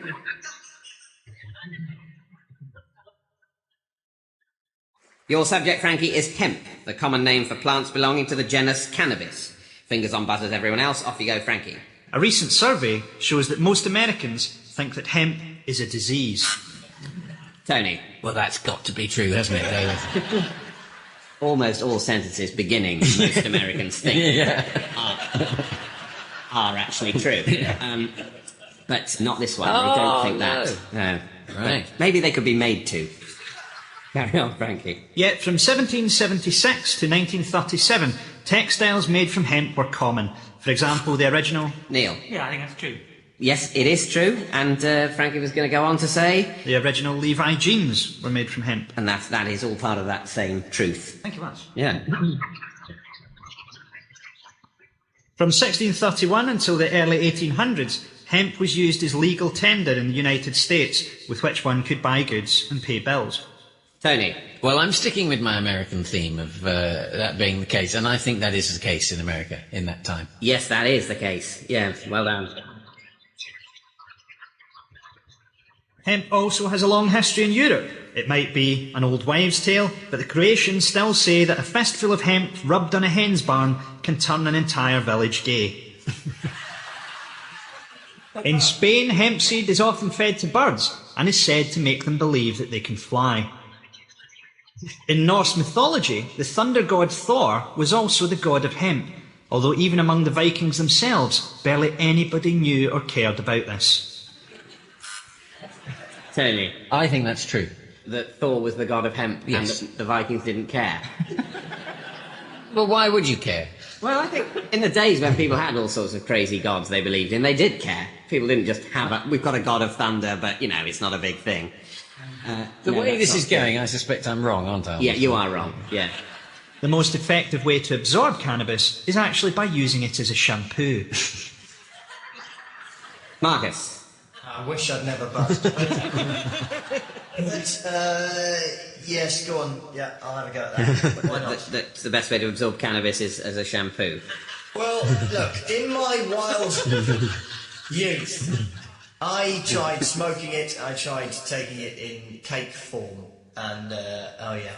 Yeah. No, you're quite right. Nobody... My overuse of it then means that I now believe that if you rub it into the top of your scalp, it goes straight into the brain. I'm sure it's been tried, but it doesn't work. You're better off smoking it or eating it in a cake, kids.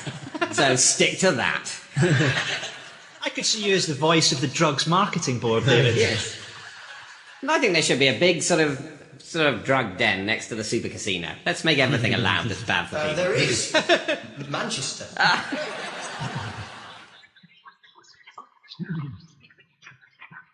Hemp has been used in all Marks and Spencer's pyjama cords since 1998. Illegally. Tony. I think that's true. That Marks and Spencer's have illegally... Well... big company like that, they probably don't bother about little things like the law, do they? You know, Again, I don't like the way this is going. Yeah. We'll go with their range of pullovers made out of smack.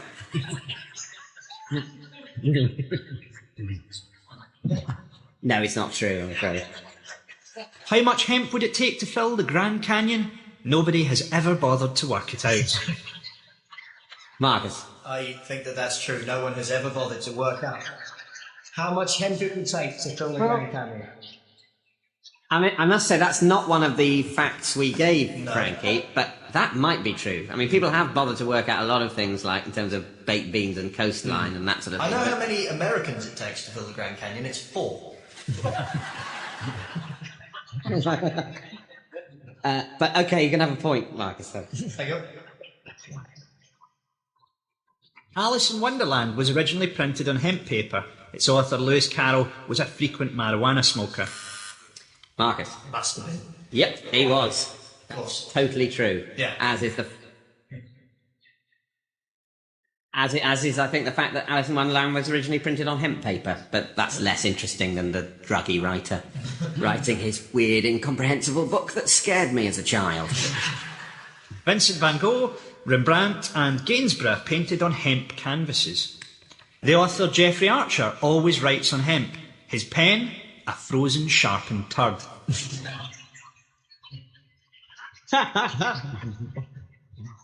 The American Declaration of Independence was written on hemp paper. with discarded drafts being made into primitive lingerie. Thank you, Frankie. So, Frankie, in that round you've managed to smuggle 2 of your official truths past the panel. It is true that Vincent van Gogh, Rembrandt and Gainsborough painted on hemp canvases, and that the American Declaration of Independence was written on hemp paper, which is interesting but not funny. So, that means you've scored 2 points. It is well documented that Queen Victoria used cannabis resin to treat cramps caused by her monthly cycle. You'd have thought someone could have just lowered her saddle. Right, it's now the turn of Neil Malarkey. Neil is a comedian, actor and master of the art of improvisation who recently completed a very short run in The Mousetrap after opening with the line, "I'm Police Sergeant Malarkey and I did it." Your subject, Neil, is barcodes, the barcode being a series of vertical bars of varying widths representing the numbers 0 to 9, commonly found on consumer products that can be read by a laser scanner. Fingers on buzzers, the rest of you. Off you go, Neil. The barcode was invented by Baron Felix von Barcode in 1789 as a response to the French Revolution. But he was ignored because he was a bit annoying and had a pushy girlfriend. This meant that he didn't get to hang with the cool inventor crowd like Michael Electricity and Sir William Shaving Foam. Things actually took off in 1949 when Norman Joseph Woodland made a handprint in sand and realised that bars could be a visual equivalent of Morse code. Tony? That sounds fairly plausible to me. Yes, it is. Ah. That's true. The first barcode scanners were the size of a washing machine because they contained components that had to be water-cooled. Stray dog hairs would affect reading. Tony? I think that's also true as well. What, the big... They had to, I happen to know this because I know quite a lot about barcodes, which is why I'm getting a lot of this right. They had to have... Well, the components all needed to be water-cooled, and those kind of components... Yeah, that's all he said that. Yeah. But no, you're right, it is all true. Stray dog hairs would affect readings, sunlight shining through supermarket windows prevented the barcodes from being read, and Bobby Charlton's comb-over was often scanned, being mistaken for a jumbo packet of prawn cocktail crisps. The world's smallest barcode was developed by Dr. Chuck Lenkin at the Susan Hampshire and Research Centre in Budleigh Salterton. Oh, Marcus. I couldn't resist it. It was the mention of the name Budleigh Salterton just makes me tingle all over. Yes, go on, I believe that to be true, because I'm an idiot. The smallest barcode being made at the Ant Research Centre? No. No, that's not true. I've been to Budleigh Salterton. There really is very little else to do. It is exactly the sort of thing they might do to pass. Is there an Ant Research Centre in Budleigh Salterton? Called after Susan Hampshire. Yeah. You might have noticed it when you were there, if it existed. Oh, yes. Shall I carry on? Yes. Okay. Tiny tags were attached to ants to monitor their mating habits. Each line of the code was 1/1000th of a centimetre wide. Unfortunately, one ant ended up on the conveyor belt in the local branch of Sainsbury's and played havoc with Mrs. Perkins shopping on a memorable Friday in Whitsun. Yeah, and I see it now. There's no Sainsbury's in Budleigh Salterton. By the way, miniature barcodes have apparently been used to monitor the mating habits of bees, I'm told. Ooh, tricky place to put a barcode. It's already striking. Yeah. Do scientists ever reach something like, oh, I wonder how bees mate? Is there ever a meeting where people go, oh, who cares? Who really cares how bees have sex? Let's just ignore that. I think it's a very quick way to lose your academic funding. If they, when they're investigating nuclear fusion, someone comes in, do we really want to find this out, or should we just go to the pub? Well, I've heard that if you get drunk, people's breasts get bigger.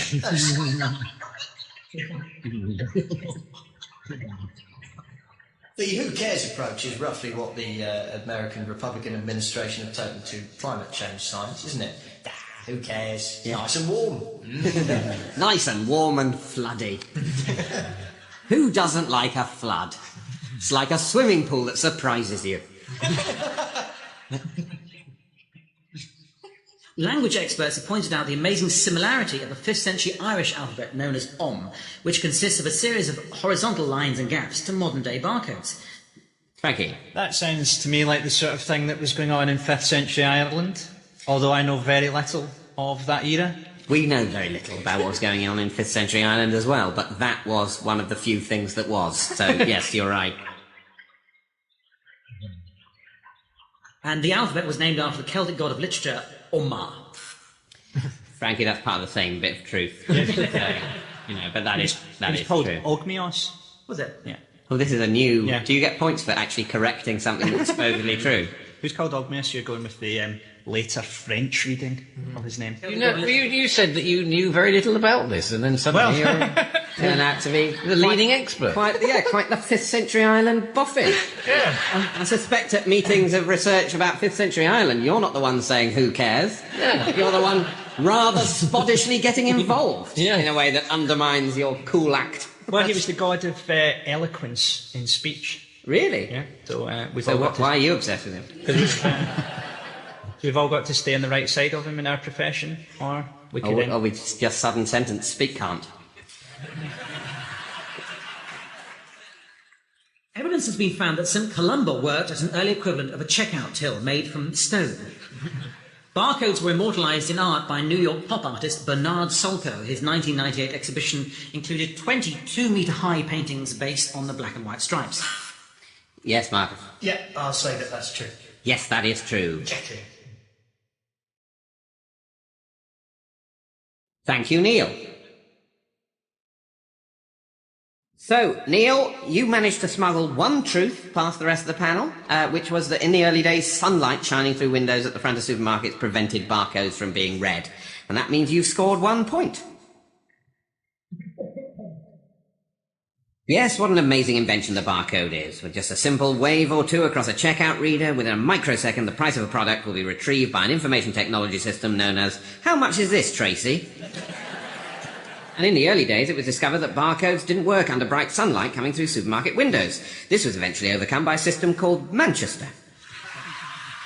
OK, it's now the turn of Marcus Brigstocke. I see from Marcus's CV that he appeared on a TV show called What's the Problem? With Anne Robinson. That was a telethon, presumably. Your subject, Marcus, is the Queen, otherwise known as Queen Elizabeth II, the UK's reigning monarch and head of state of 15 of the countries of the Commonwealth. Off you go, Marcus. Her Majesty the Queen cannot pronounce the word specifically, and it has never appeared in Her Majesty's Christmas message. On one occasion at Balmoral, the Queen attempted to boil herself an egg by placing it in the microwave. The resultant explosion caused a 6-hour security lockdown and the death of a corgi named Maud, who heard the bang, panicked, weed, and had a heart attack. The Queen greatly enjoys... Frankie. I just want that to be true. Yes, I do, but it isn't, unfortunately. I'd like to see her try and boil an egg. She'd probably just run at it face first. Do you really think that would be her first method? No. No. Because I don't think she's the sharpest knife in the drawer, but, I see her as basically a human. Prince Edward once tried to hatch one.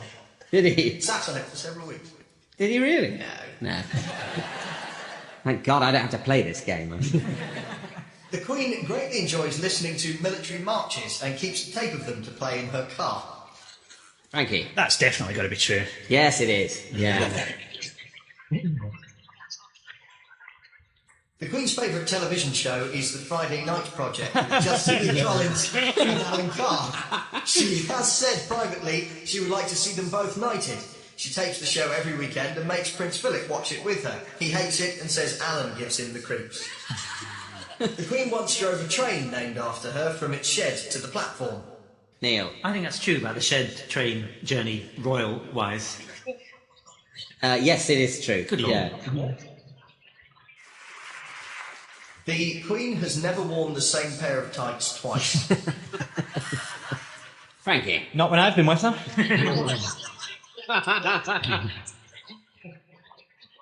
Although often she leaves the same knickers on for weeks, David. Right. Your well-publicised affair with the Queen has been all over the papers, but there have been some times you haven't been with her, and apparently on some of those times she has worn the same pair of tights twice. During the war, the Queen insisted that she be allowed to eat spam like everyone else, and has been known to ask for it on several occasions since the war ended, usually within a week or so of VE Day. Whenever the Queen stays in a hotel, she... Tony. I'm going for the spam thing as being true. No, it's not. Ah. No, I thought it sounds really plausible, actually. Doesn't it? Yeah. That's the best time for the royal family, the war. Yeah. I think they secretly started it. But, The Germans? Whenever the Queen stays in a hotel, she takes her own Dundee cake, marmalade, and an electric kettle, which she insists on plugging in herself. Sorry, not plugging... not plugging it. No. She's very regal and magnificent, but she doesn't actually emit an electrical current. She plugs it into the... That's why she never wears the same tights twice. There's always 3 little holes. I think everyone's alone with their own thoughts. The various things that could mean. My main ones are about being beheaded for this. Yeah. Her Majesty will not eat Duchy Original Oaten biscuits made on her son's organic farm on the grounds that they are too expensive. The Queen's... Thank you. And taste like shit. You've got to be kidding. Have you not had a Duchy Original Oaten biscuit? I also have to say that I think they're delicious. Oh, this is like a Radio 4 nightmare. Are you going to start passing around patty in a minute? That's an odd nightmare. Passing around patty. Is that when you... Frankie waking up in a cold sweat. I've had the foie gras dream again. Is that what you Sorry had? about the accent, but it's yours. So. The Queen strongly dislikes the colour magenta, milk puddings, sailing, and any talk of her uncle, the Duke of Windsor. Neil. I think that is true. Yes, that's all true, yeah. Wherever she goes, the Queen takes an outfit in black, in case she suddenly feels like mourning. The last time the Queen wept was 2 years ago. Her tears were collected in a special pot by a footman who later attempted to sell them on eBay for £300. Thank you, Marcus. So, Marcus, in that round you managed to smuggle 2 truths past the panel, which were that whenever the Queen stays in a hotel, she takes her own Dundee cake, marmalade, and an electric kettle, which she insists on plugging in herself. And also, the other true thing was that wherever she goes, the Queen takes a black outfit, which, in case she needs to mourn suddenly, presumably. Wasn't that just while the Queen Mother was still alive? But She is still alive. She's just hiding. in a grave. Well, Marcus, that means you've scored 2 points. The Queen supporters maintain that she represents the head of a typical British family, and just like many ordinary families, she lives on big estates which ring to the sound of gunfire, and she doesn't have tax on her cars. The Queen is notoriously reluctant to replace household items such as TV sets. Her Majesty doesn't believe in modern contrivances such as remote controls, when channels can be changed perfectly well simply by ringing a bell. Which brings us to the final scores. In 4th place with 1 point, it's Tony. In 3rd place with 2 points, it's Frankie. And in joint 1st place with 4 points each is Neil and Marcus. That's about it for this week. There's just time to thank our 4 guests who were...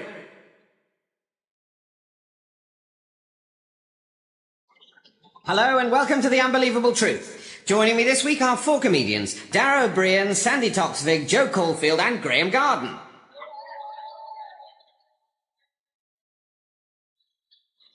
The game is simplicity itself. Each player will present a short lecture on a given subject which will be largely composed of lies. However, each has been equipped with 5 unlikely but completely true pieces of information which they should attempt to sneak past their opponents, who can score points by spotting them.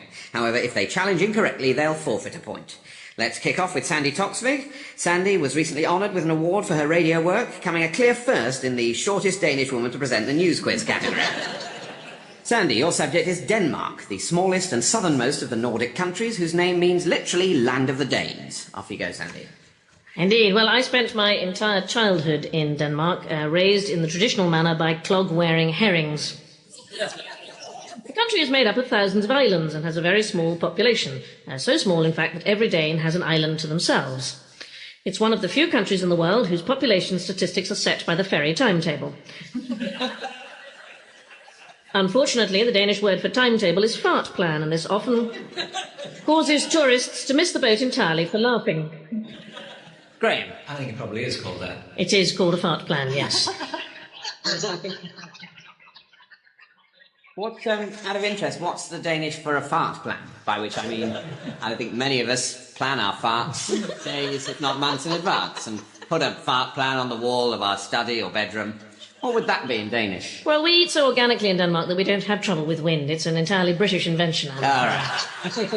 So popular is Danish bacon that the farming industry has exploded, and there are now 5 pigs for every 1 person in Denmark. As a tribute to this hugely important export, every Danish child, as soon as it's born, has the word Danish stamped in blue up the side of their body.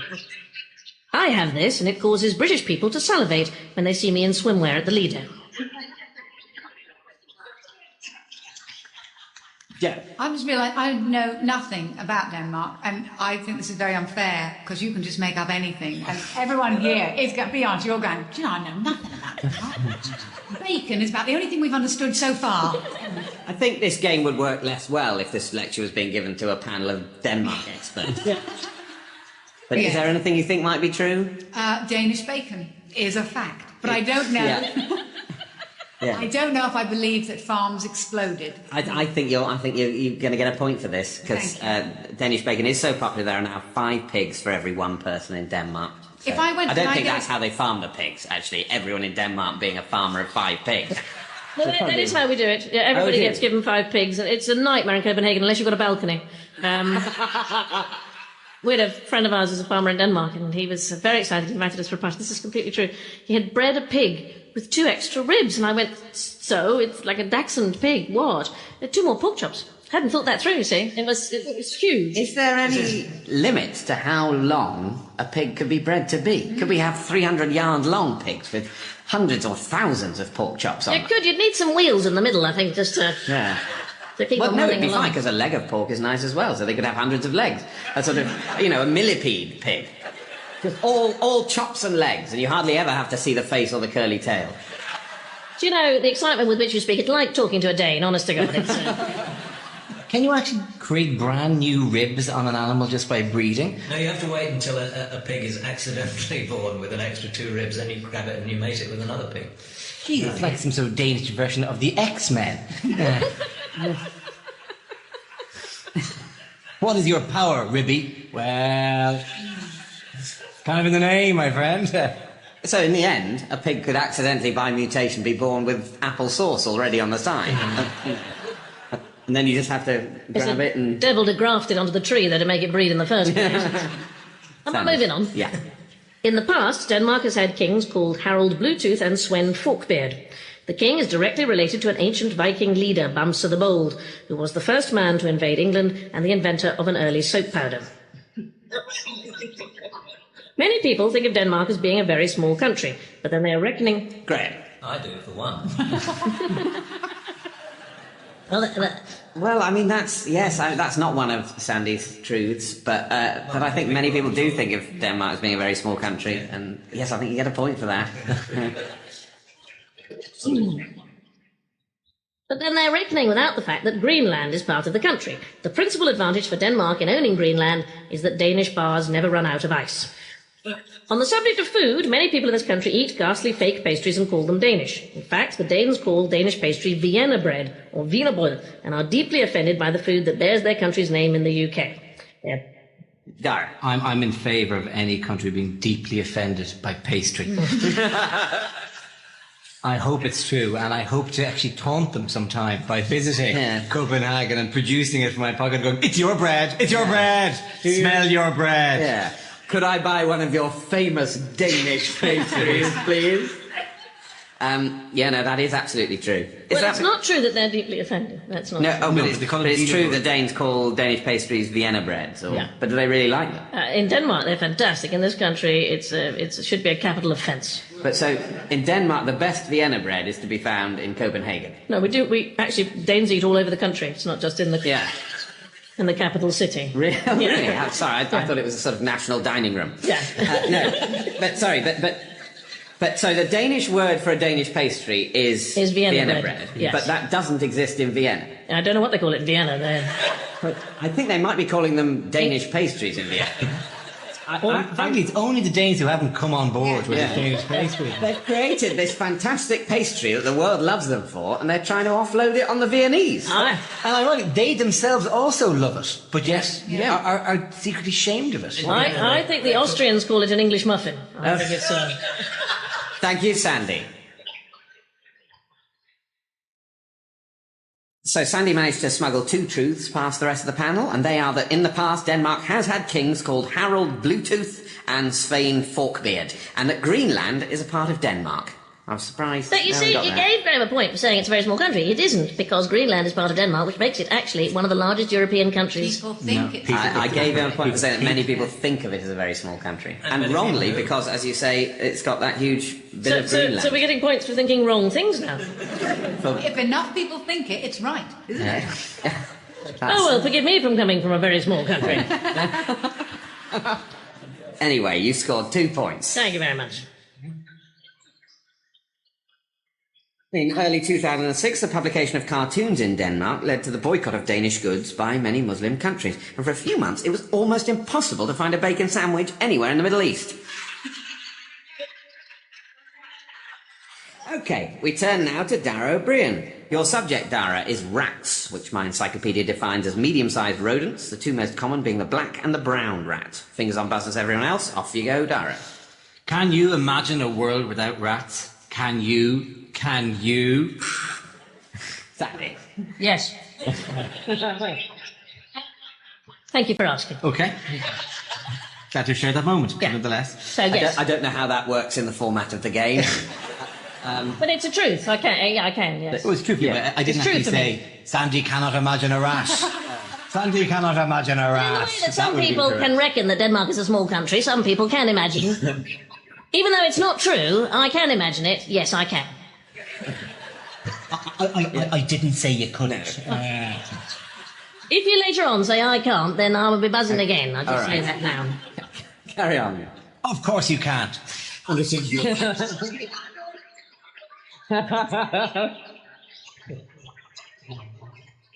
Getting on my nerves now.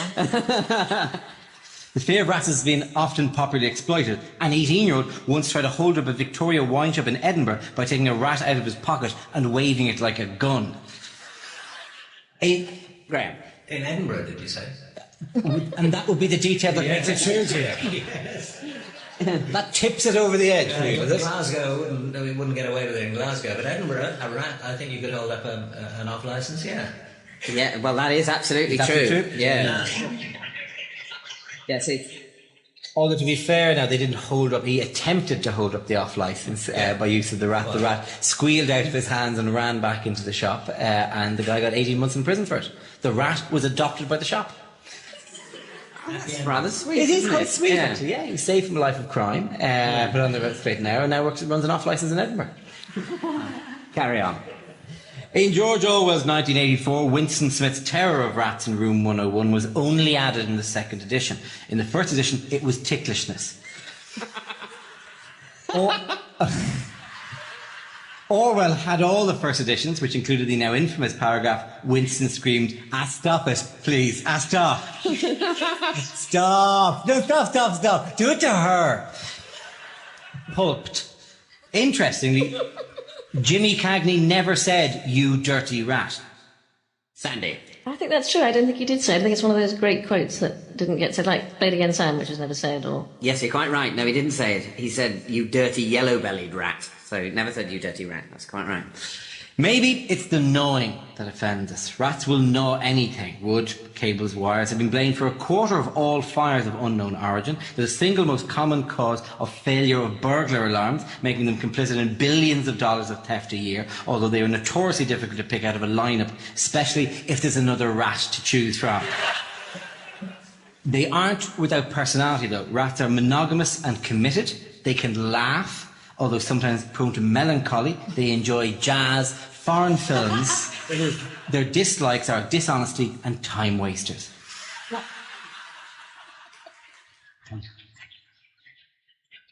Rats are the number one animal for scientific experimentation, partly because their organs are similar in shape and function to human organs, but also because the head of the Animal Liberation Front has a phobia of rats and doesn't want to hear anything about it.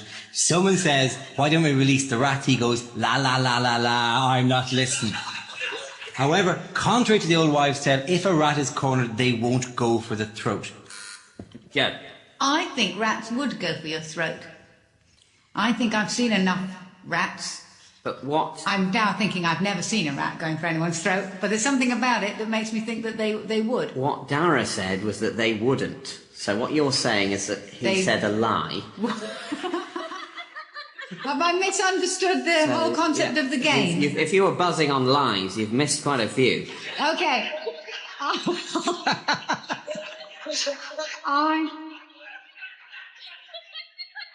He said they don't go for your throat. Yeah. I somehow said I think they would. Yes. Would you like to change your statement? I feel like I'm asleep and something terrible's happened. And I really don't understand the game now. May I have a few moments with my client? Yeah. Okay. I think that's not true.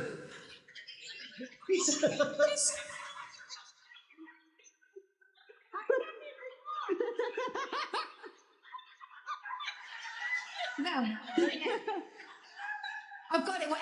Whatever I think in my head, I'll say the opposite. Did they not send you a briefing, Joe? Is that... No, something's happened now where it's like, patting your head in the stomach. Yeah. You think they go for the... What did he say? Right. Okay, I've come back. Okay. Okay. I'm going to ask you now, is there anything that Dara has said recently that you think might be true? And Nothing if at so, all. Nothing at all. That is actually the end of Dara's little lecture. And Dara managed to smuggle 3 truths past the rest of the panel. One was that, contrary to the old wives' tale, if a rat is cornered, it won't go for the throat, which isn't not untrue. The others were that rats will gnaw anything. Actually, I'm not sure they gnaw anything. I don't know how they are on uranium and methane. But they will pretty much gnaw anything, wood, cables, wires, and have been blamed for 1/4 of all fires of unknown origin. Because presumably they can light matches as well. And rats can laugh. Scientists have done studies, and they've shown if you tickle a rat, it'll laugh. But they're not particularly into, sitcoms. So at the end of that, Dara, you scored 3 points. When Paris was besieged during the Franco-Prussian War, restaurants there served fried rat meat with greasy potato peelings as steak frite. In fact, they didn't let the siege affect them at all. According to my research notes, rat meat tastes rather like hedgehog. None the wiser? Well, hedgehog has a flavour somewhere between chicken and cat. Right, it's now the turn of Jo Caulfield, a fine stand-up comedian. Jo tells me a fine stand-up comedian...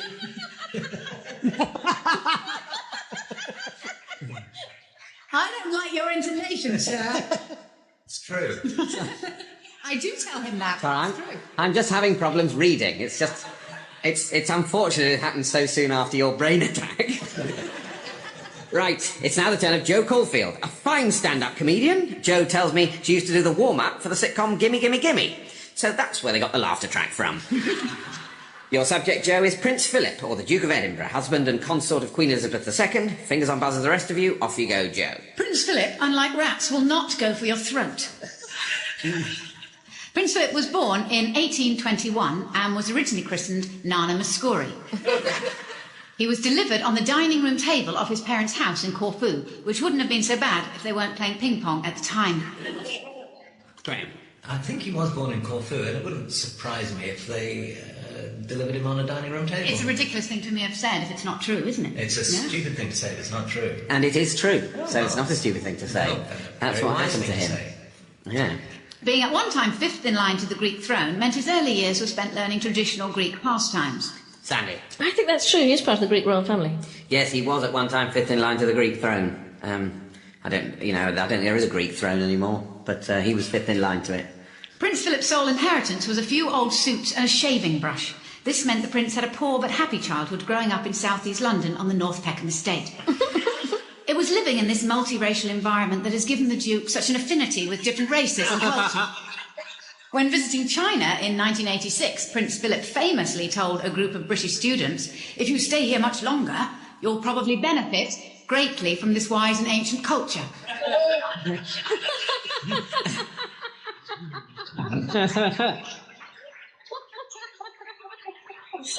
Sandy?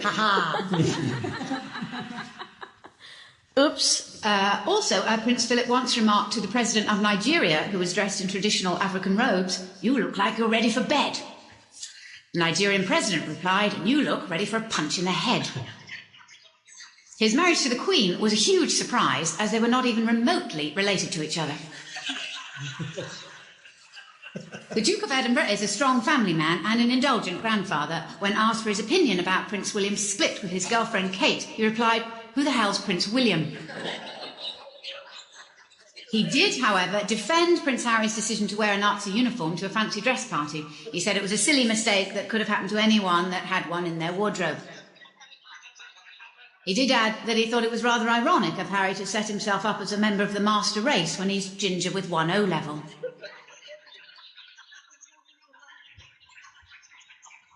And one German newspaper claimed that Buckingham Palace had confirmed that Prince Philip was the father of 24 illegitimate children. They retracted the claim when they realised the palace had actually said he had 24 godchildren. Thank you, Joe. And at the end of that, Joe managed to smuggle 3 truths past the rest of the panel, which are that Prince Philip's sole inheritance was a few old suits and a shaving brush, and that he once remarked to the President of Nigeria, who was dressed in traditional African robes, "You look like you're ready for bed." The third truth is that in 1995 a German newspaper did claim briefly that Prince Philip was the father of 24 illegitimate children because the palace had said he had 24 godchildren. I don't know whether the German for godchild and bastard are very close. So, anyway. So that means you've scored 3 points. The Queen and Prince Philip are third cousins by descent from Queen Victoria, but by a quirk of his descent from both Christian IX of Denmark and our own King George III, Philip is his own 4th cousin. So he is in fact more closely related to his wife than he is to himself. If Elizabeth hadn't come along, he'd actually have been forced to marry himself. The only thing that stopped him was that he couldn't stand the thought of getting hitched to some bloody foreigner. OK, it's now the turn of Graham Garden. Your subject, Graham, is trousers, an item of clothing worn on the lower part of the body that covers both legs separately. Off you go, Graham. Modern trousers, or pantechnicons, were originally garments designed for women. As a reaction to the full-bodied crinoline, women took to wearing a narrow, figure-hugging skirt, popularly known as the rouser, or in the north, rouser. Eventually these skirts became so narrow they would only accommodate 1 leg at a time, so the woman would have to wear 2, 1 on each leg, i.e. a pair of rousers. Now, the ancient Greeks had a similar item of clothing, but the 2 joined skirts were actually wide enough to hold 2 people, as it were, 1 down each leg of the trousers, and these were known as philophipides, or friendship skirts. Dara. Bizarrely, I think that might be true. It isn't. I mean, it's a great way to get to know someone, sharing a massive pair of trousers with them. Oddly enough, the Romans only used trousers to clothe their pets and livestock, a practice which is now frowned upon, and indeed today goats are not legally allowed to wear trousers in Massachusetts. Sandy. I want that to be true. I want the people of Massachusetts to have brought in a law that says that goat-wearing trouser thing has got to stop. You're absolutely right, they did. I don't know whether it genuinely had got out of hand, everyone dolling their goats up in trousers the whole time. But anyway, for whatever reason, that was worth the time of the Massachusetts legislature, and they haven't got rid of that. I suppose Massachusetts might have been a witchcraft town, mightn't it? No, with the goats and the trousers. I belong to a club in London called the University Women's Club, and they have 2 rules, and one is no mobile phones, which is great, and the other one is no goats. It's absolutely true. And but No Murder, goats. it's fine. No, anything else. I said to the chairwoman, she said, is there anything you'd like to change in the club? I said, I'd quite like to bring my dog. She said, oh, you can bring your dog, that's not a problem. We like dogs. We do, however, have a no-goat rule. And I said, sorry. She said, yes, very tiresome woman from Dorset kept bringing her goat, and in the end, it made such a mess of the dining room curtains, I'm afraid, with regret, we had to make a rule.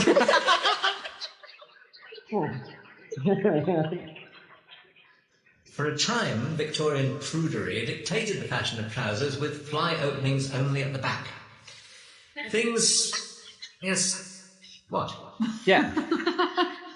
I haven't seen a Victorian man's fly. I think that's true, that you couldn't show that. That it would all be sort of action man-like and have all the business at the back. I don't, unfortunately, no, that's not true. That's not true. No.